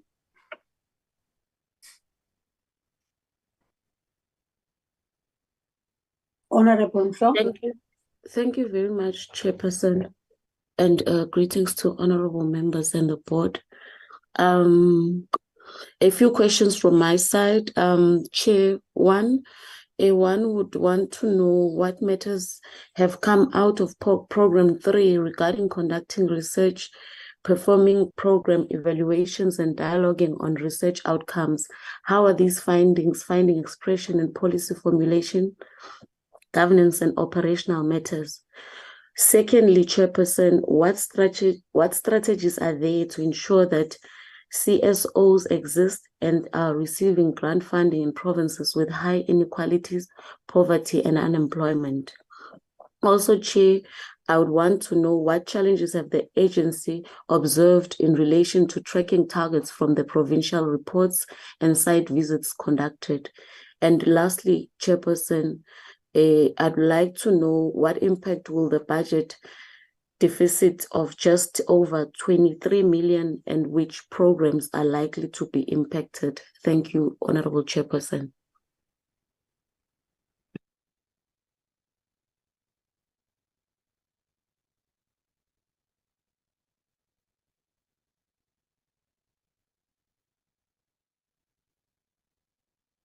Thank you, Honorable Mhlongo. Let's give over to the department. I think this. You jumped me, Chair. Oh, You your hand jumped is up. me. Long time ago, Chair. Okay. You will be the last one. I don't see Yeah, any other. Thank you, Chair. And good morning to my colleagues and the board of the NDA. I hope, Chair, the Honorable Stock and other members have covered me, but I just want to say to the new board that while I know that they have come, the NDA have operated without the board for first quarter and second and third, and then the board come only on the fourth quarter. I congratulate the board. It seems the board, when we met them in Joburg, that they say they will do their level best to can make sure that they change the face of the NDA. Even although they didn't make so much, I think the following year they will make it better, because they have shown that they have created more jobs, even if they came late on the to be board members. I congratulate them. I wanted to say to the chairperson, and keep the good work with your team, so that you must be able to change the face of the unemployed youth, so that everyone must get the food on the table. If you can correct whatever hiccups that the honorable members have already alluded to, I think this board will be doing well. And you show with that quota, you have managed to make sure that you get the unqualified, irrespective of those years that the board was not in place. And then I also want to say, strengthen this loss control committee, because they were also not there. So because they are in now, strengthen them so that you must make sure that you don't have these challenges that honorable members have mentioned. Thank you very much, Chair. Thank you, Honorable Mangani. Then I think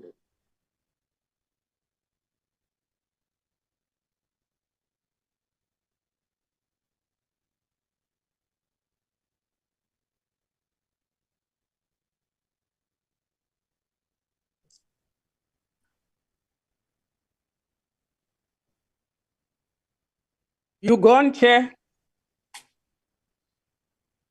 Chairperson of the board, acting CEO. I am there, Chair, Honorable Chair. I think that the executive management would respond first. The acting CEO is going to lead that process, and then I will respond at the end when they have responded. Thank you. Thank you, Chair. Over to Thank you. Thank you, Acting Chairperson of the board. Thank you, Honorable Chair of the Portfolio Committee. Let me start by allocating the questions to the different executives that are in the meeting. The questions from Honorable van der Merwe on the timeframes of the turnaround strategy, the review of the organizations that the NDA funds, the vacancies, the question on the jobs, into how we're going to remedy people that were not qualified for the jobs that they were in. I will respond to that. I will also respond to the issue on the visibility and the issue of the partnerships as well. And then question number 6, which was around dialogues, and Tate Makongo will respond to that. I will respond to the question on performance bonuses. I will also then ask Tate Shingange to speak to the question on board fees, and I would ask Tate Morule to respond and assist with the question on the ICT strategy. The questions from Member Aris, how many people are in the acting positions, I will respond to that. And then the question on employment opportunities created, I will ask Dr. Anthony Power to respond to that. And then on the fruitless and wasteful expenditure, if you may. And then the CSO development intervention and the pilot projects. Dr. No, Power, now if we you are, could- Chair. Yeah, she's fainting now. We can't hear. Okay, am I audible now? Yes, you yes, are. Chair. Okay. I'm not sure where the member lost me. I was on the question on CSO development and pilot projects and saying that Dr. Bauer will respond to that. I now move to the questions that were raised by Member Abrams. What can South Africans expect in terms of the turnaround strategy? By when will we see this difference? I'm going to ask the chairperson at the end to tackle that question. And then there's question around capacitation of CSOs. Dr. Bauer will deal with that. And then the question on research, how many research projects and names of CSOs, I think Mr. Makongo will deal with that. Dr. Bauer will also deal with the volunteer projects and CARA funds, and he'll be supported by Mr. Shingange on that. And then there's issue or a comment on audit findings and the recurring audit findings. Mr. Shingange will speak to that. The impact of variation on CARA, Dr. Bauer as well. And then the issue on condonation or IFW, I'm going to ask Mr. Shozi to respond to that. And then the amendment of the NDA Act, Tate Morule, if you may speak to that as well. And then there were questions around the impact on the NDA programs and the extent to which the turnaround strategy will reposition the NDA. The chair will speak to that as well at the end. Consequence management, I'll speak. In fact, let me ask Tate Shozi to speak to that. And then sources of funds from other partners, Tate Shingange, pilots, projects, they've already been asked, Dr. Bauer. And then governance around IFW, Mr. Shozi can speak to that as well. It's related to the other ones. And then monitoring and evaluation in relation to the effectiveness of our projects. Mr. Makongo, if you can speak to that. I will speak to the issue of bonuses from Member Marais. And the issue of why new computers and equipment, Mr. Shingange. And from Honorable Hlongo, research outcomes, Mr. Makongo, if you can speak to that. And then Dr. Bauer, strategies around for CSOs and Tate Makongo site visits conducted. And then the budget deficit, Mr. Shingange. I think those were all the questions, Chair. Let me start without wasting time. The plan around the turnaround strategy and the time frames, that the turnaround strategy will be implemented in the new financial year, which is the 1st of April 2024. And therefore, we have drafted a turnaround strategy publicity, a plan or socialization plan. And that plan takes us from the month of November, January and February, where we've mapped out the different stakeholders that will be tabling and presenting the turnaround strategy to. So the committee, although we don't have a definite date, it will definitely be before the 31st of March 2024. Are we going to review the organizations that the NDA funds? Yes, most definitely. In the new turnaround strategy, we have defined our target groups that mainly we are going to be funding community-based cooperatives and social enterprises. So we want entrepreneurial ideas so that they can build sustainable jobs, and not just for one person or temporary jobs, but permanent and sustainable jobs. We believe that the cooperatives is the way out for communities, for economic activity, and for communities to be dependent on themselves and not on other people, so that, in other words, they own the means of production and they are able to then sell the surplus and be able to survive and be sustainable. So definitely the chair will speak to that in detail in her response to whether there's going to be changes or not. The question around the vacancy of the CEO, the board has started with the recruitment. In fact, in May, the board had concluded the recruitment process, where it got to a point where 2 persons were identified, and unfortunately, at the end of the selection process, those people were deemed not to be suitable. And then the process was restarted again, and we re-advertised in June. And currently, the board is in the process of selection of the CEO. We're anticipating that the recruitment process will end by November this year, and so that by the new year, we have a new CEO in place. The question of persons that were not qualified, how we're going to remedy that. Part of what we're going to do in the implementation of the turnaround strategy is to look at the organizational design. What positions do we need to deliver the turnaround strategy? What positions don't we? We're also going to look at capacity that is required. And in that regard, what skills do we need? What skills do we have in-house, and what skills do we need to bring in-house? So that process is going to be able to put people in the right positions with the right skills or the requisite skills. So that process is part of the implementation of the turnaround strategy, and it's a process that is going to unfold as well soon.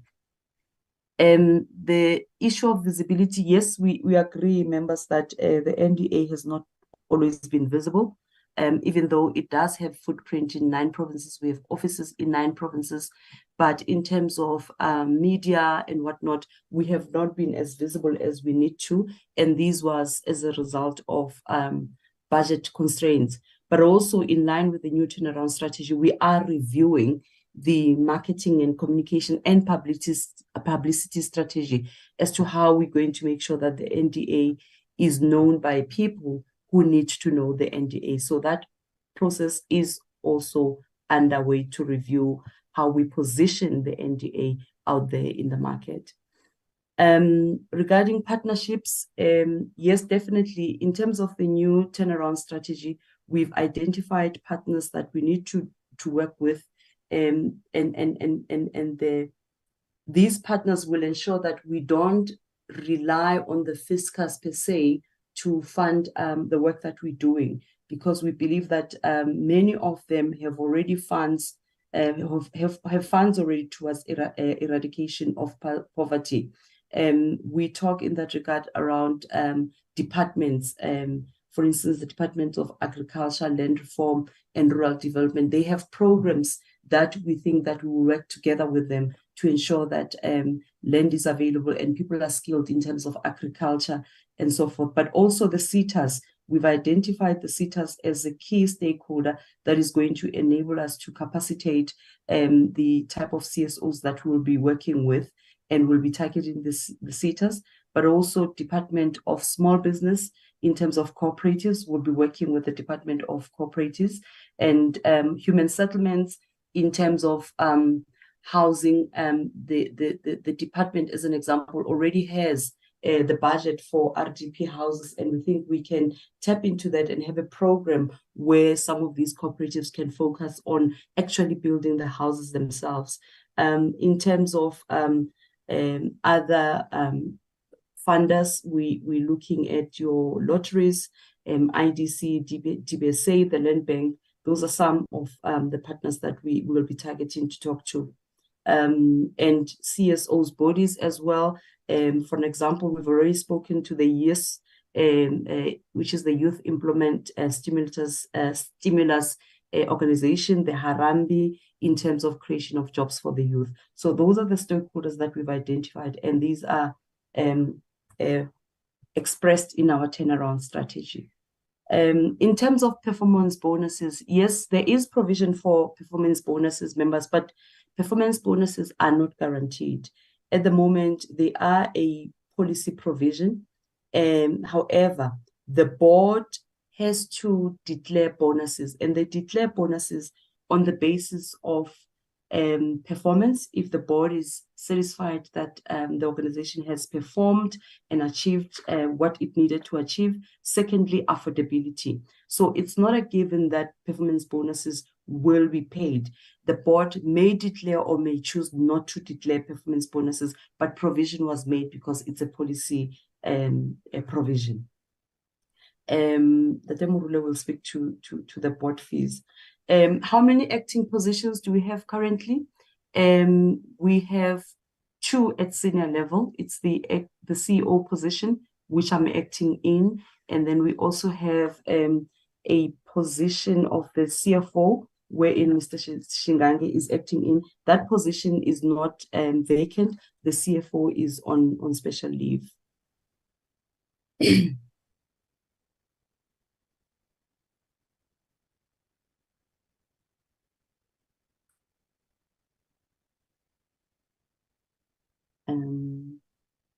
I've spoken to the issue of bonuses, which is the question that Member Marias also asked. And the rest of the responses will come to the members as I indicated. If there's anything that I left out, then we'll get back to it. Can I give over to you, Mr. Morule? Then you will be followed by Mr. Makongo, and then Dr. Bauer and Dr. Shingange, in that order, and the chair will close. Thank you.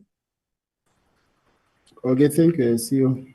The question that I want to address relates to, it's 2 questions relating to the ICT strategy prioritization. We appointed a service provider, and another question linked to that is why did we appoint the service provider outside the approval of the turnaround strategy?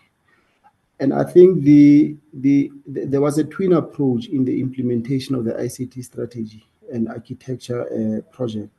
First one was to determine the SE's environment. In other words, to look at the current ICT architecture environment, the infrastructure, all the current requirement before we get to the requirements of the turnaround strategy. So it would have been necessary that we start with a process of already determining what the current environment is, so that when the turnaround strategy is then approved for implementation, we can then have a basis to compare in the turnaround strategy what the ICT requirements are, what the technological demands are of the turnaround strategy, so that we can now identify a gap that we need to fill. So it was necessary even before the board was appointed, or the board had taken, commenced with their duties, that work had to commence, so that we don't start then on the back foot when the board is now appointed. And that's why we started with that particular process. And come the end of the financial year, because we're at a point where now the board was giving us direction and guidance on the implementation of the turnaround strategy, what things to consider and which areas to enhance. We then paused the implementation of that particular project because the SEs had already been undertaken. And after the 28th of July, when the board had now approved the turnaround strategy, we then commenced with the project. And where we are now is that as I said, there's a dual approach to this. First one is determination of the SE's environment, and the second aspect of it is the to-be environment. This to-be environment must be modeled against the NDA turnaround strategy. And so what we have done upon the approval of the turnaround strategy is that we have started with the to-be. We now have a target state architecture, and that was presented last week already in EXCO. For EXCO to start considering, these are the technological needs, for the NDA to consider going forward. These are the requirements from the turnaround strategy. In other words, from initial interaction with the social entrepreneurs on the ground, the technological requirements are mapped out and they are made sufficiently clear so that NDA can make choices around investing in technology to advance, the imperative of the turnaround strategy. And that's the reason why we appointed, the service provider to start with a project. But also, I'm also giving a sense of where we are now in implementation. I think in the next 2 months, we would be done with this particular project. Now, the project looks at of course, the development of the strategy itself, the ICT digitalization strategy and architecture, but also it looks at giving us providing us support over a period of a year or two. So the service provider will be giving us support. As we implement the turnaround strategy, we identify requirements for digitization. And as members would know, large parts of NDA work was particularly manual. And then in the advent of COVID, it became necessary that we start digitizing our work so that it spreads our reach and coverage. And we will be doing exactly that through the advice that we'll be getting for the next 1 year or 2 years that remain of the contract with the service provider. But that's pretty much where we are in the implementation of this particular strategy. We are nearing the very end of this particular strategy. There was a question on the status of the NDA Act review. Mr. Shozi will, I think, adequately respond to that. He's primarily positioned because he leads this process and he interacts with the DSD who are running with the review of the NDA Act. I think I can pause here and allow Mr. Makongo to take his few questions. Thank you, Chair. Okay, over to you, Mr. Pong. Thank you, Chair and members of Parliament and the chairperson of the board and colleagues who are in this meeting. There were a number of questions that were raised relating to research, dialogues, and evaluation. I will respond to them in those specific areas. I think in terms of research, the main aim of the research that NDA conduct are to influence development policy, not just how NDA operates, which in other words is not just only inward looking, it's also outward looking, which the types of research areas that we look at, we align them to the national priorities that would have been identified by government. And our interest is on poverty poverty alleviation, poverty reduction, and a removal of poverty as such through policy reviews and through strategies that the state is using to address the issue of poverty. I think we all know that poverty, unemployment, and inequalities have been a pain, a serious pain that as a country we are facing, and we seem not to be winning that part of the war. And basically the areas that we had looked at over the years, and we are even currently looking at, the outcomes that we then process out of the research report is to engage with different structures. We have been engaging with, we have got a partnership with NEDLAC, the community constituency representative, which we work with in the dialogues that we have spoken about.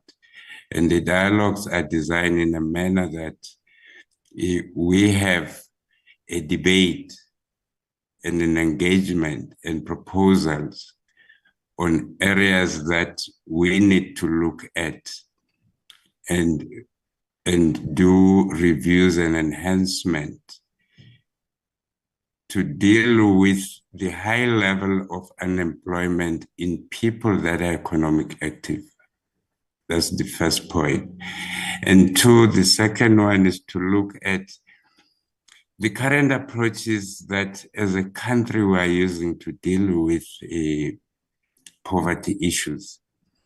And partly for us as NDA, our model has been designed to use civil society organization as an anchor to respond to communities which are highly affected by poverty. And we use them as a tool and as a mechanism to open opportunities for economic inactive people who in otherwise would have done self-help projects and improve their livelihoods. And the reason we have grant funding that's targeted to those areas. And the reason that we have looked at how poverty projects and programs across government are being implemented. And the reason that today the presidency has set up an intergovernmental structure that is developing a plan, a specific plan to achieve the targets set by the NDP in relation to poverty alleviation. And that is the influence that the researches that we do, providing generally across the country. But within the NDA, the fact that today we have a new turnaround strategy, it came from evaluations that we have conducted internally. We conduct them based on thematic areas which NDA fund these organizations. And on one hand, we fund organizations to create sustainable livelihood. On the other, we fund organizations to create a conducive environment in the welfare of the general population that will contribute on the long-term view on improving the quality of life. And I think there have been arguments in terms of our funding of ECDs, funding of GBV and all these other social interventions in nature. But cumulatively, they contribute towards the health of the individuals who would at the end benefit in terms of sustaining their livelihood. So the programs, we evaluate them at two levels. One, at a longer term level, 4 or 5 years, part of the outcomes of those evaluations, which we have, all of them evaluations and the researches and the dialogues reports, they are all in our website that we upload immediately when they come out, and coupled with the dialogues for dissemination in a wider population and access, and the engagements that we have, either in specifically with either the portfolio itself, related government departments that are in the economic or the social cluster, and we look at development. And outcomes of the income generation projects based on our evaluation. There are a couple of things that have been found in our project, which made us to rethink the approach, the strategy, and the measurement of both the outcomes and the impact, especially in the income generation projects, which at a poverty alleviation level, they were effective. They were contributing in the numbers that have been reported even today, on how many people have been provided with access to job opportunities, skills development, and starting their own income generation project. But the evaluation had really raised shortcomings in how we design them and the long-term impact of them in eradicating poverty, that they are much more of a short-term benefit rather than looking at a long-term benefit. They are actually looking at relieving poverty at a certain point in time, but they're not addressing the causes of poverty and how people can sustain their livelihood. So the influence of the outcomes of both the research, the evaluations, and the dialogues have shifted the thinking of the NDA. I think when we talk about the turnaround strategy in detail, we will see how we've shifted, fundamentally shifted. You'll see how we are influencing the design of development project using concepts that are known to work for poor people to create a sustainable income and create a sustainable livelihood for themselves, and to exploit the markets that are within their communities and build the capacity for them to generate their own economies and exploit the resources that both government, even the private sector, by the way, invest in community for dealing with social problems and dealing with poverty. Because at a point we need an approach that those can be exploited for developmental purposes, which we haven't done. All this thinking and concepts and shifts within the NDA are brought by the three components that includes research and evaluation and dialogue. In terms of the names of the organizations that we evaluate within our evaluation framework,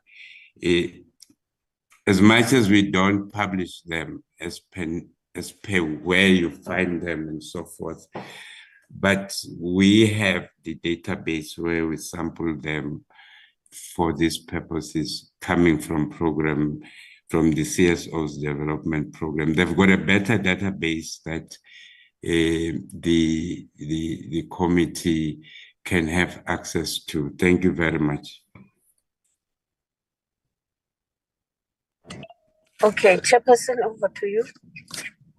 Thank you, Mr. Makongo. Dr. Power, you can go next. Then Mr. Shovi, then Mr. Shiva.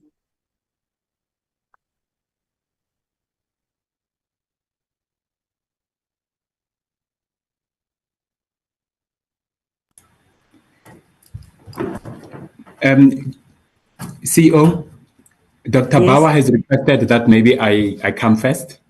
Okay, that's fine. I think Please go yes, ahead. he will come through just after my responses.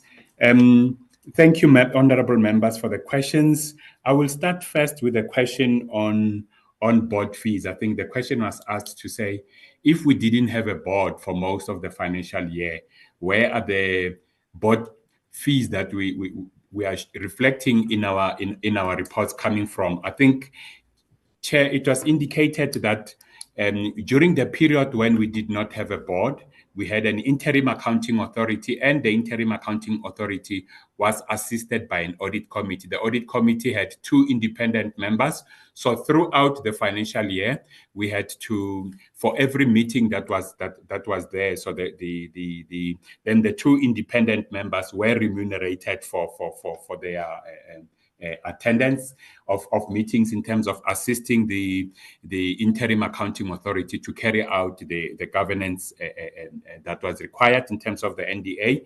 And the second part of the expenses that we're showing there relate to the remuneration of the board, of this new board, what they were remunerated in terms of meetings from when they started in January up to the end of the financial year. I think as soon as this board started, I think they had to hit the ground running, because in the month in which they started, already the report for Q3 was due to be submitted to National Treasury. And in terms of the governance processes, the board had to and its committees had to look at the report and approve the report before it could be submitted to DSD and National Treasury. So I think in summary, the remuneration is made up of the remuneration of the audit committee that was in place until the board was appointed, and then from January to March, then the board started and had to hit the ground running, because there was a gap, and they needed to make sure that they go through the reports and approve all the statutory reports that needed to be approved by a board. Then, Chair, okay, I've dealt with the question on the board. There was a question that related to the expenditure. I think the capital expenditure, to say, why are we spending on laptops and things like furniture when we have such a tight budget? And I think in the previous financial year, I think we had to replace a whole lot of laptops. I think, Chair, what we normally do, because we have a very tight budget, we don't replace laptops when they have just completed their lifespan. I think we wait until a laptop is no longer usable, and only then do we replace it. And before we replace a laptop, for each laptop, there must be an assessment that says, this is how old the laptop is, this is its history in terms of repairs and maintenance, and if it's no longer repairable or it will be too expensive to repair it, only then, Chair, do we repair laptops. And the reason we have to repair laptops is that almost every employee needs a system on which they have to do their work. I think nowadays that's a requirement that we have to we use laptops to do our work, and as a result we have to replace them when they are when they've gone past their useful life, and when they are no longer usable, or they're giving us a lot of problems. So we do that. And I think to also try and limit the expenditure on replacement of laptops, the new laptops that we're currently buying, we are buying a longer warranty so that we can then be able to keep them much longer, so that then if there's any parts that will fall under the warranty, those can be repaired in terms of the warranty. So we've increased the warranty from 3 to 5 years. So the current laptops that we're buying, we're buying a warranty of 5 years, so that we then at least we can be able to keep them for as long as possible, those laptops, Chair. And I think, Chair, the same applies to furniture. I think as and when I think there's furniture, things like chairs that after a number of years require replacement, and I think the same applies there. Before any replacement is done, I think there's an assessment that is done, because we are mindful of the limited resources that we have at our disposal, Chair. Then, Chair, there was a question that related to the deficit, to say where will this deficit be funded from? And I think firstly, Chair, I think what needs to be indicated is that what we see on the income statement is an accounting deficit. And the reason I'm saying that, Chair, is that you'll remember that every year there are funds that we are approved to roll over, right? You'll find that, let's say, I've indicated that in 2021-22, we were approved to roll over funds to the value of 53 million. So basically, then those funds were only spent in 2022-23, but the revenue related to those was recognized in the income statement of 2021. So there's always a little bit of a timing difference between the revenue and the expenditure. And the comfort we are giving this committee is that the 23 million deficit that you are seeing is being funded from some of the rollover funds, is funded from the rollover funds that National Treasury has approved for us. So it will not require us to cut our budget for the current financial year, because that deficit is funded from the rollovers that National Treasury has approved for the NDA to retain. I think, Chair, on the issue of maybe I think Dr. Bauer will speak to it. I think partly on the issue of the CARA funds is that, yes, we received the CARA funds, I think, in the 2020-2021 financial year, and we have been disbursing the funds. As at the end of 2022-23, I think we had a balance remaining of the CARA funds of close to 4.55 million, and those funds will be disbursed. I think before the end of the current financial year, we would have completed the disbursement of the funds to those CARA projects. And obviously, the reason why sometimes it takes long is that we don't give them if a CSO is approved for funding, it is not given the money as a once-off tranche. They are given the money in 2 or 3 tranches, and you give them the first tranche, and before the second tranche can be given to them, a monitoring must be conducted to ensure that the implementation is taking place according to plan. And only then, once a monitoring has been conducted, things are working fine, then the second and third tranches are disbursed to the program, Chair. I think that's the reason why I think we have been keep rolling over these funds, I think, over a number of years, but we are coming to, I think, in the current financial year, we would have closed the CARA project, Chair. Then the last question, Chair, related to the, I think during presentation on disbursements or the performance information, it was indicated that we had we had spent slightly more than what was available on disbursements to projects. I think there was a 103% performance, and how we had funded the 3%. We funded the 3% through a reprioritization before the end of the financial year by moving funds from other areas where there were savings and moving them to grant funding disbursements, so that we can be able then to fund the 3% over expenditure as indicated in Mr. Marule's presentation, Chair. Thank you, Chair. I think those were the responses to the questions that related to the to the financial presentation. Thank you, Chair. Dr. Power, are you ready? Thank you, I am. Okay, Chairperson.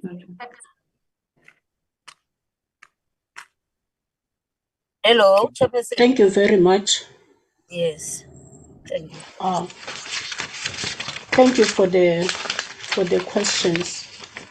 I am going to respond to the big question of what change will be seen when the turnaround strategy is implemented. The turnaround strategy would focus more on development of poor individuals who are over-dependent on government grants, the unemployed and unemployable youth and graduates as a target, the beneficiaries of free services who are on the indigent registers of municipalities, the beneficiaries of the public employment programs like the CWP and the EPWP. And the purpose is to develop them to a level of self-sufficiency, to then exit from those registers, to reduce the statistics of the unemployed graduates, to reduce the statistics of households that are in the indigent registers of municipalities and therefore are unable to pay for services provided by municipalities, and to exit people who are on the indigent people who are on the public employment programs, so that those that are at the bottom could come in whilst these others are developing. The turnaround strategy also aligns the skills development program of training institutions like TVET colleges and community colleges and training institutions that are privately owned, to development of the skills that are required to address service deliveries of municipalities, and also to enable unproductive people that I have mentioned to be productive, but in a manner that would grow the local economy, which then brings us to another question of the footprint of the NDA that is not known, and also of reducing the costs of administration, to say, if the NDA is charged with the responsibility of addressing poverty and its causes, why is the NDA not located in municipalities? Maybe starting with district municipalities and working closely with the development agencies of municipalities, as well as the local economic development units of the municipalities. The approach will be based on the district development model to address a silo approach of only working, of the NDA that has for years only worked with the CSOs and not work with other government departments, state-owned entities like SIDA and CIFA, and training institutions, and also to work with international organizations who are in community development space. So the approach is to say, what is it that the NDA can do with the Department of Human Settlement, taking into account that there is a grant that is provided by the Department of Human Settlement to provide people with houses.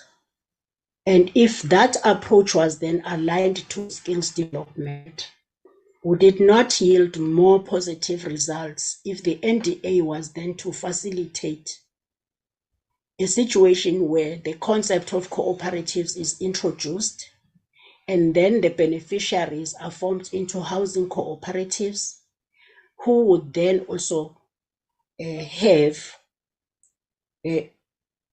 a training on how to produce the doors, how to mine the sand, how to produce the bricks, so that the beneficiaries are not passive beneficiaries of government intervention on poverty, but they are active participants in the process of their development. So in a nutshell, we are also looking at how to get involved, to work with organizations, international organizations. And we have since signed an MOU with the DGRV, which is an apex body of cooperatives in Germany, which has already started to work with the officials to build the capacity in the NDA, which would also expand to other departments to broaden their understanding of community socio-economic development as a way of addressing poverty. The NDA also was invited by the China NGO network during BRICS, which resulted in the NDA now invited to serve in the Belt and Road Initiative, as well as the ZeroNet, which is a network of NGOs in 72 countries.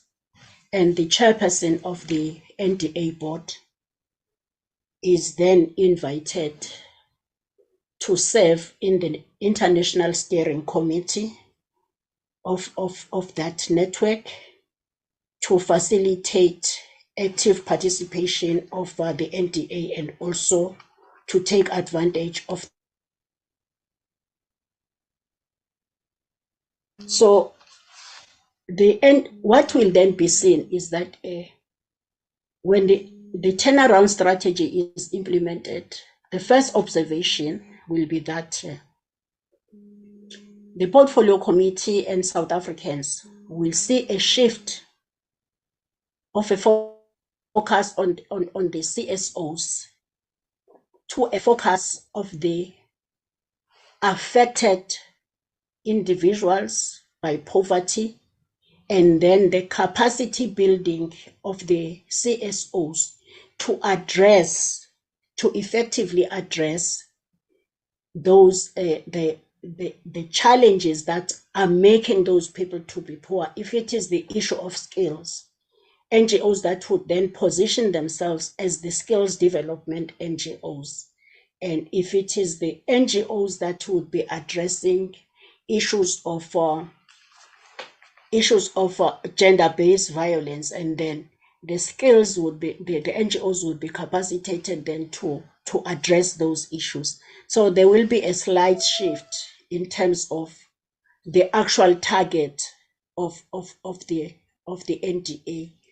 In terms of socio-economic development, what will be seen by the Portfolio Committee in South Africa is that those who have been over-dependent on government handouts would then become active, thereby broadening the revenue base when they begin to contribute in payment for services, in payment for rates, and also in payment for SARS, which would then open an opportunity for those that are still very vulnerable to get into the pipeline.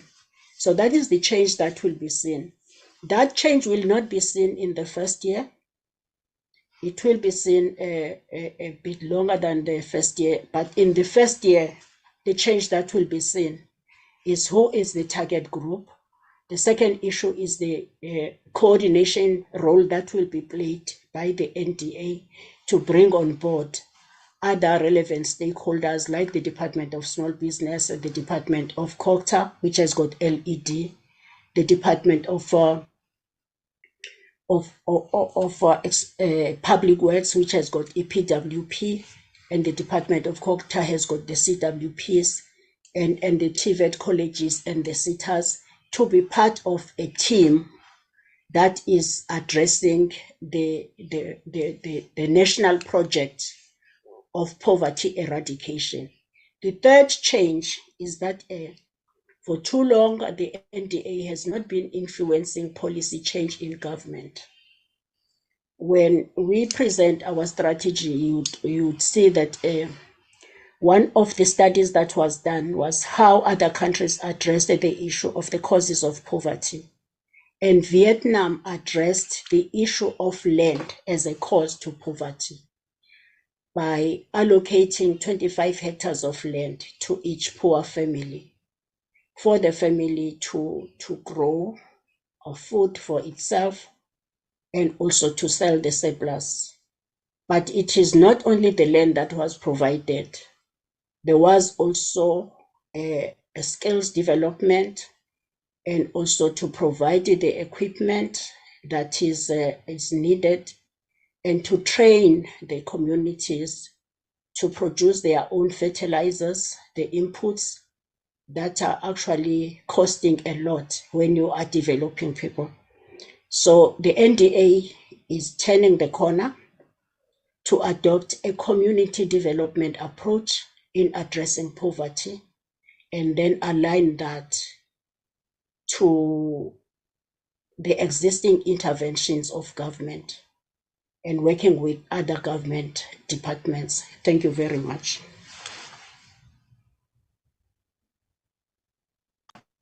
Thank you, Chair. Chairperson of the Portfolio Committee, let's allow the two other colleagues to tackle their questions, Dr. Bauer and Mr. Shozi. Thank you very much. Through you, Chair. Thank you. Thank you, CEO. Honorable members of the Portfolio Committee, the Board Chair, executive and senior managers on the platform from SASSA and DSD and ourselves, NDA. In terms of the first question, I thought to put it in writing. I responded there on the chat box, but let me then just indicate that when it comes to the jobs created, what we have was based on the number of volunteers that we had in the program, our volunteer program, and also the grant funding program.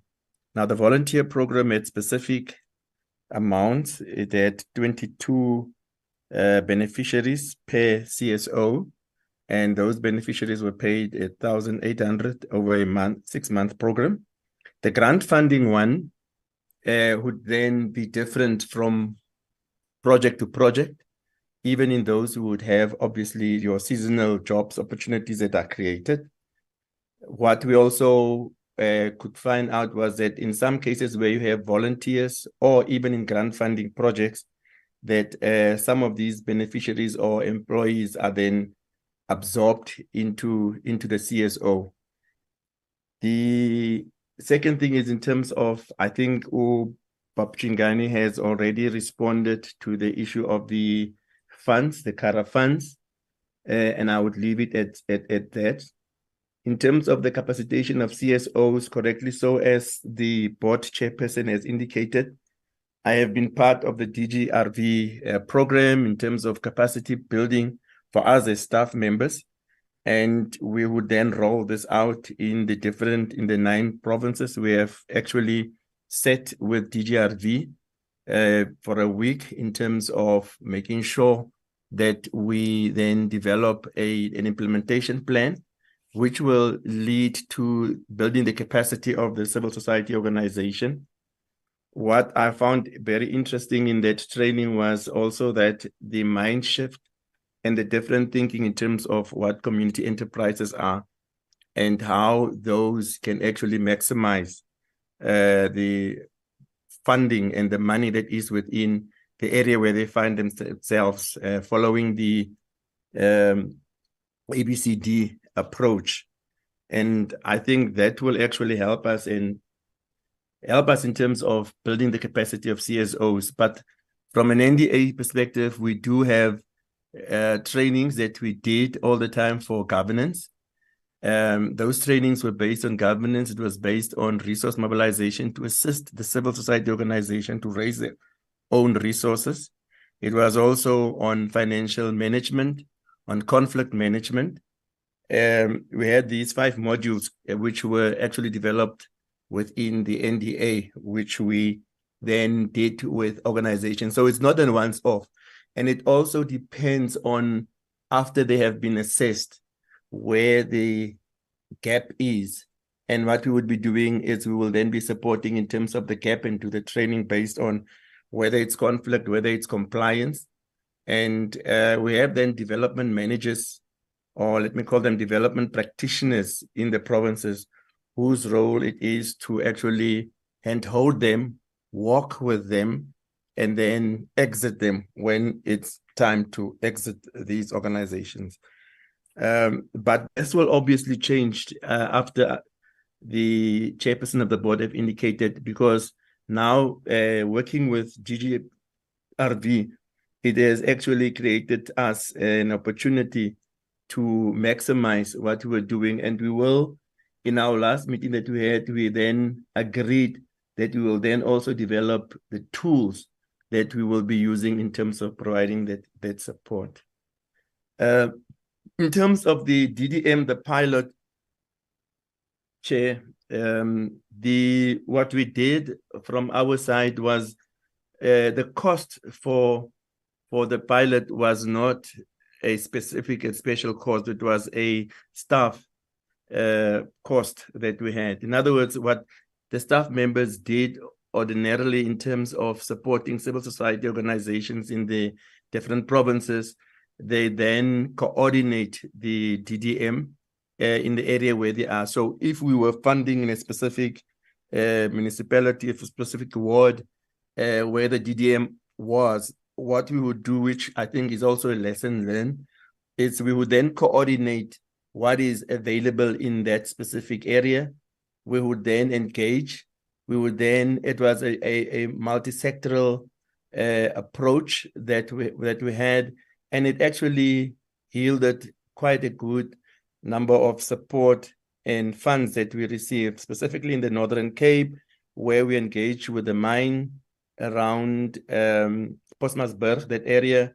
In the Eastern Cape, one could actually see how the other stakeholders came on board, and even where business came on board in terms of supporting what the initiatives in the specific DDMs.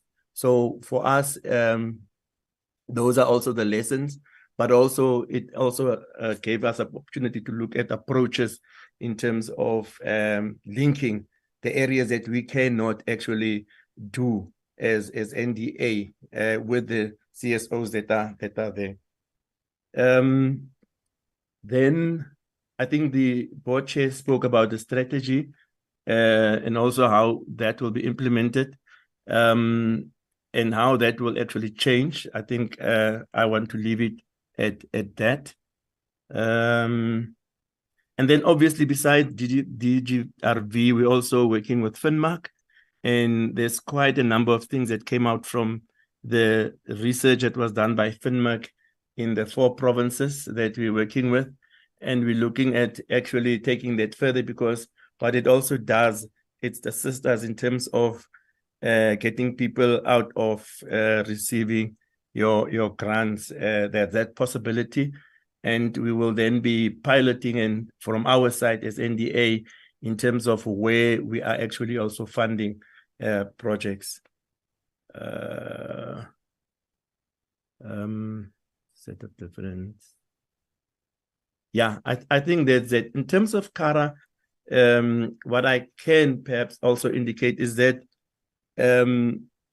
we have really, there's quite a number of lessons that we've learned from the project.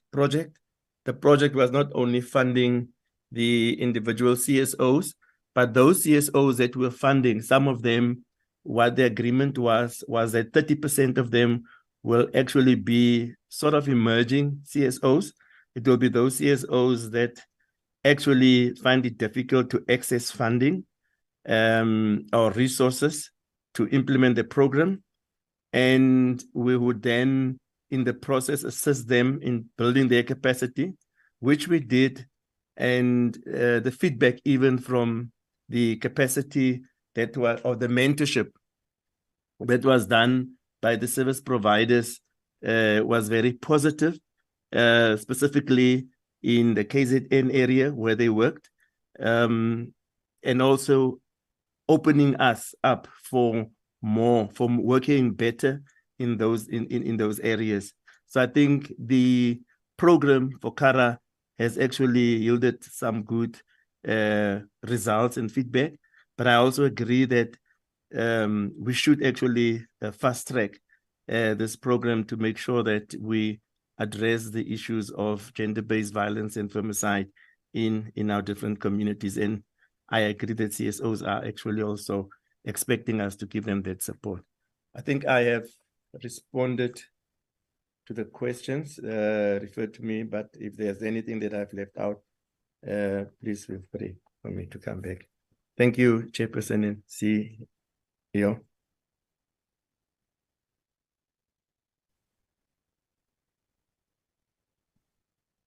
Through you, Chair, Mr. Shozi. Okay, thank you. Are you done, Chairperson? We're not done, Chair. There's still one more respondent. Mr. Shozi. All right. Thank you, CEO. Good morning, committee members, Chairperson and the Chairperson of the board. Let me start with the amendments of the NDA Act. This process is now with the department, as members will be aware that the department has got a mandate and a competency to drive the legislative amendment process. We started a while back and we submitted our proposals to the department. And the last time we checked, they were working on the actual draft bill.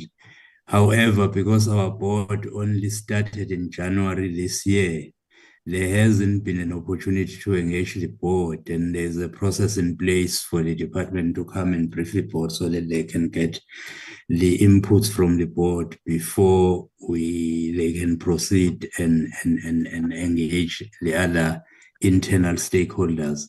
However, for the purposes of the question that was raised by the honorable member on the governance amendments that we are anticipating, I will highlight those because there are a number of areas which are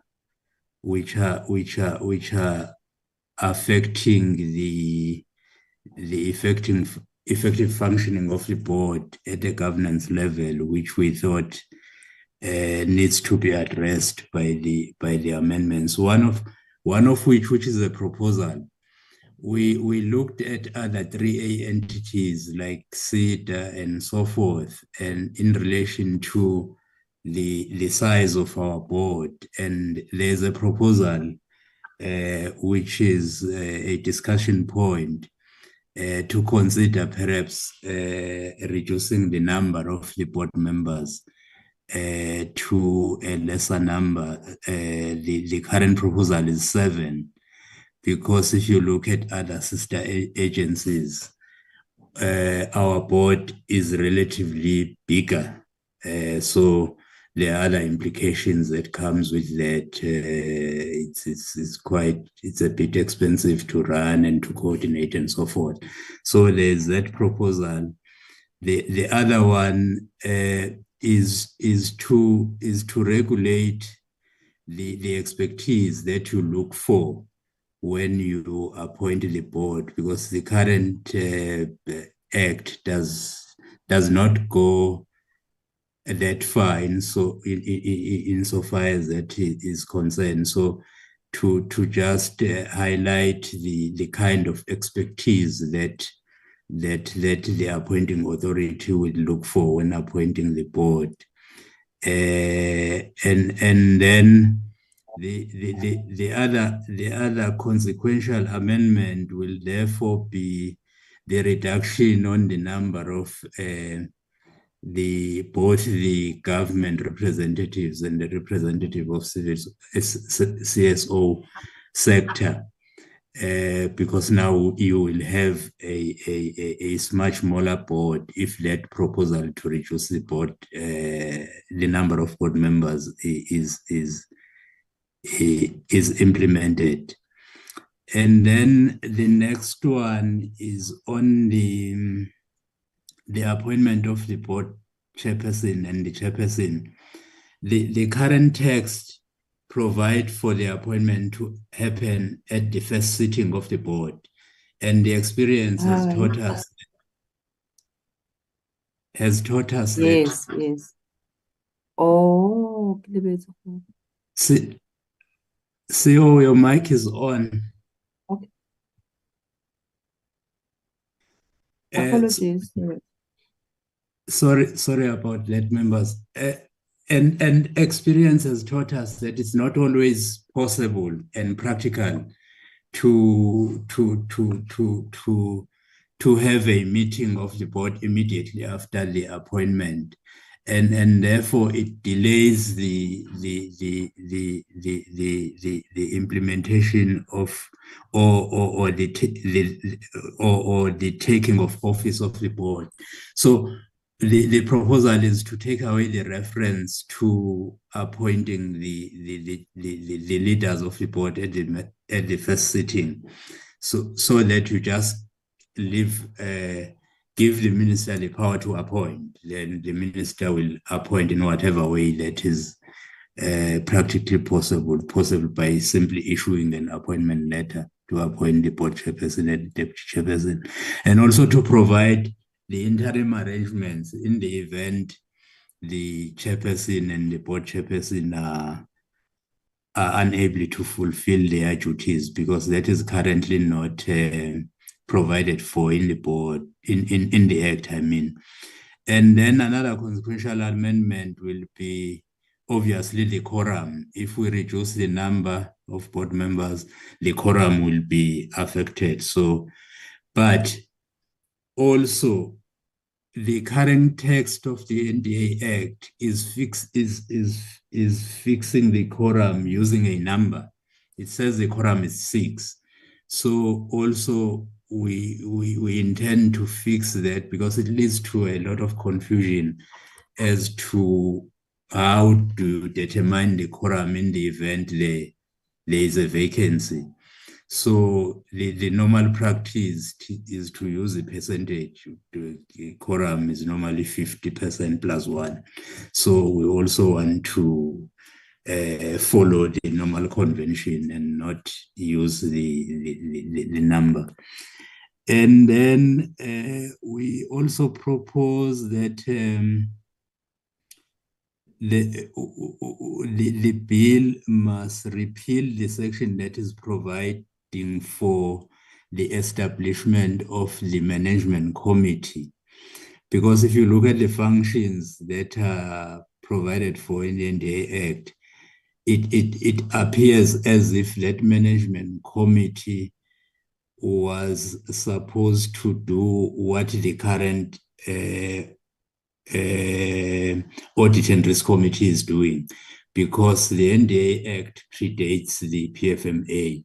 So it was an arrangement that was there prior to the PFMA coming into operation. And then rather have a provision that will empower the board to establish committees in order to assist the board to carry out its functions.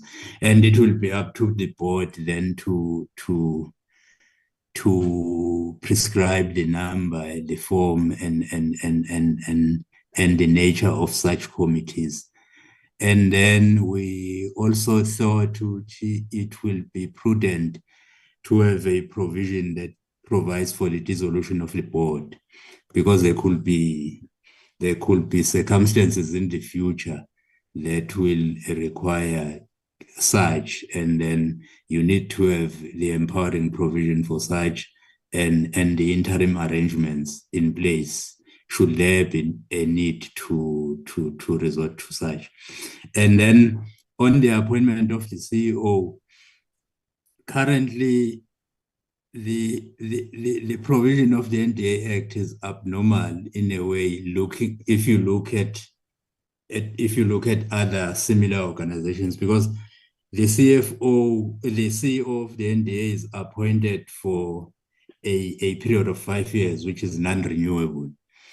And the proposal is that maybe we need to benchmark and follow the practice and the trend of having a 5 renewable term.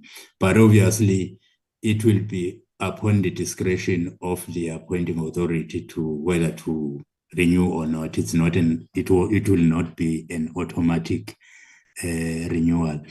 Then there are other amendments, for instance, on section 10 and 11, which are also necessitated by the subsequent promulgation of the PFMA, because they've become obsolete in a way, because they are providing for the submission of the business plan, the submission of financial of statement of estimated income and expenditure, the submission of the annual reports to the AG. All of those issues are now adequately addressed by the PFMA. So we are of the view that so that we guide against creating confusion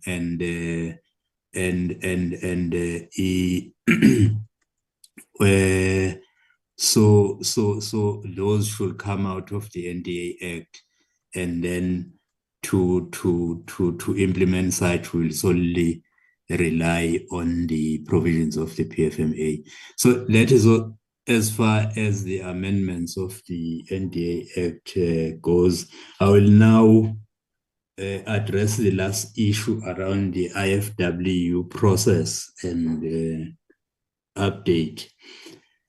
Members, as at the start of the financial year, the NDA had an opening balance of just over 77 million rands of irregular, fruitless, and wasteful expenditure, which had not been addressed. And the NDA appointed the Loss Control Committee to assist with this work, which started work in July 2022.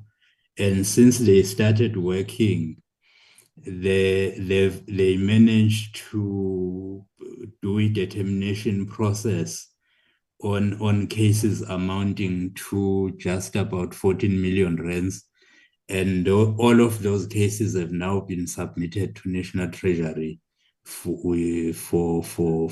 consideration and the granting of condonation by National Treasury.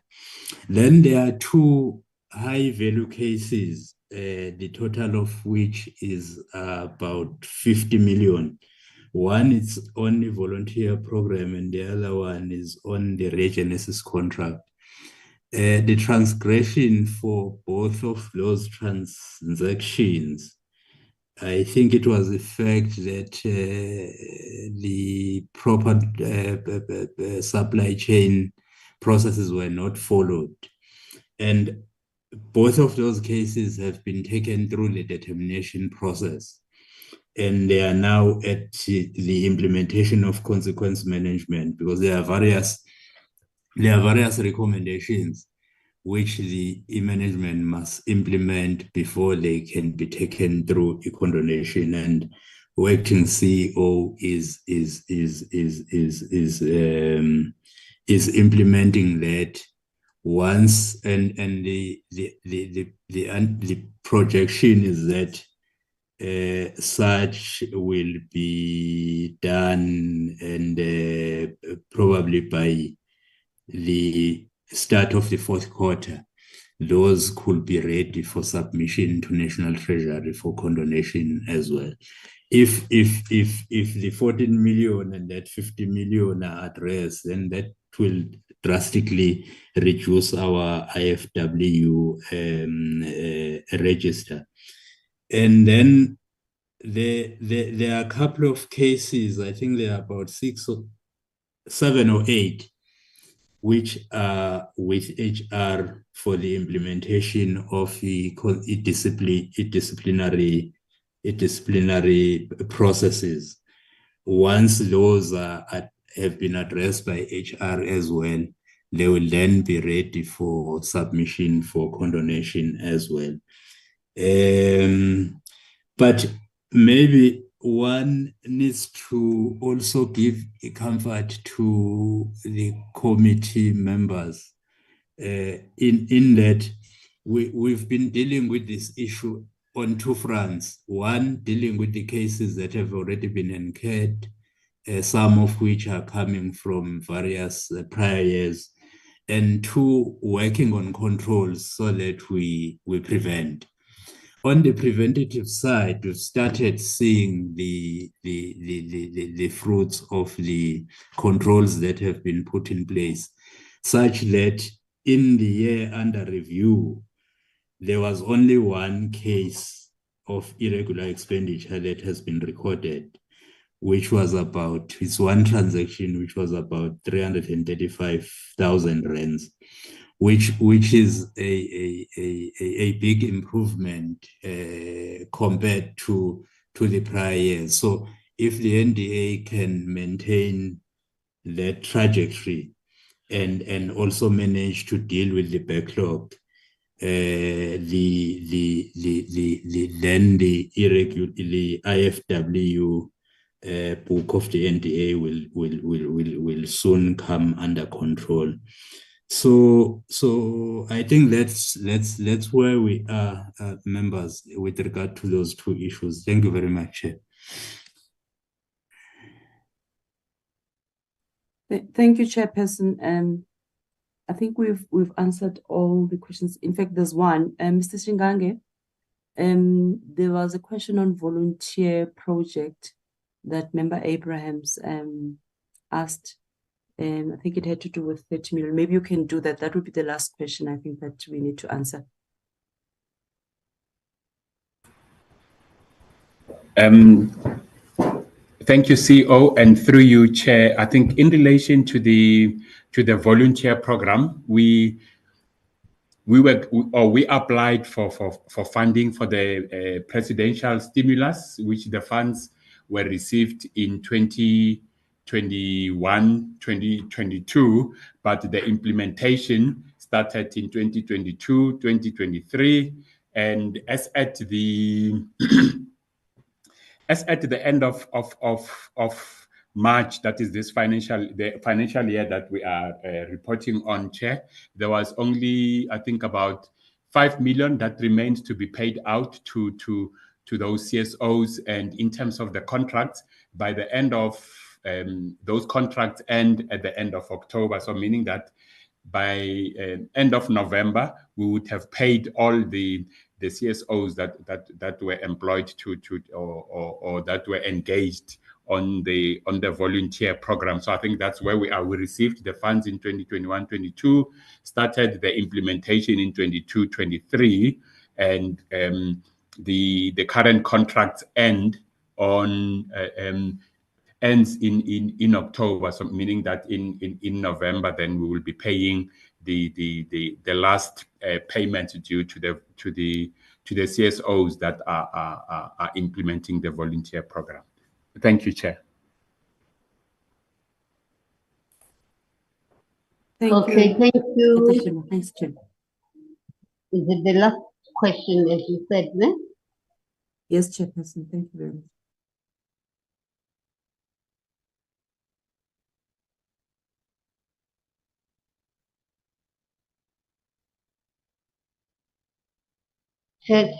Let's check from the honorable members whether are there any follow-up.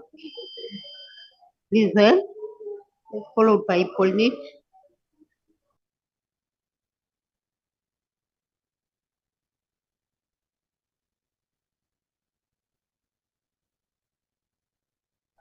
Honorable Lizelle, is that a legacy hand or you want to make a follow-up?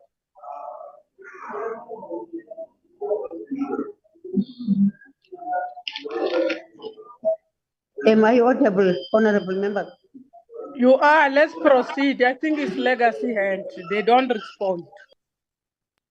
Okay. That means My there are apologies. no. My apologies. I had a problem unmuting. That was a legacy hand. I'm sorry about that.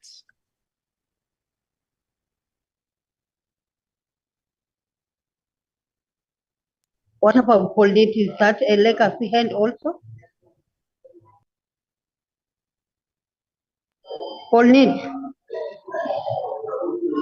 it means it's a legacy hand.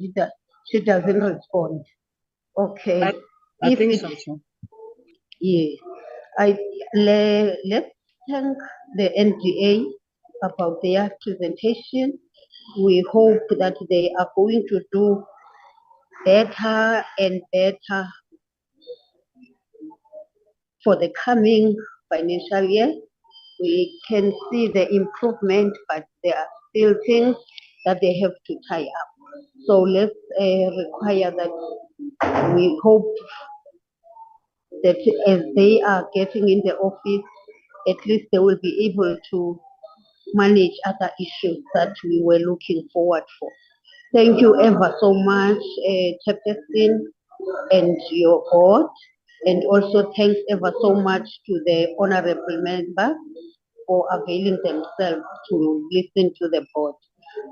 Otherwise, the meeting is adjourned for now. Everyone is thanked by myself, Lindy, and the staff will also being thanked. Thank you ever so much. The meeting is adjourned. Thank you, Chair. Thank you very much, Chairperson. Thank you. Thank you. Bye-bye. Bye. Bye. I will end the meeting for all. Thank you very much.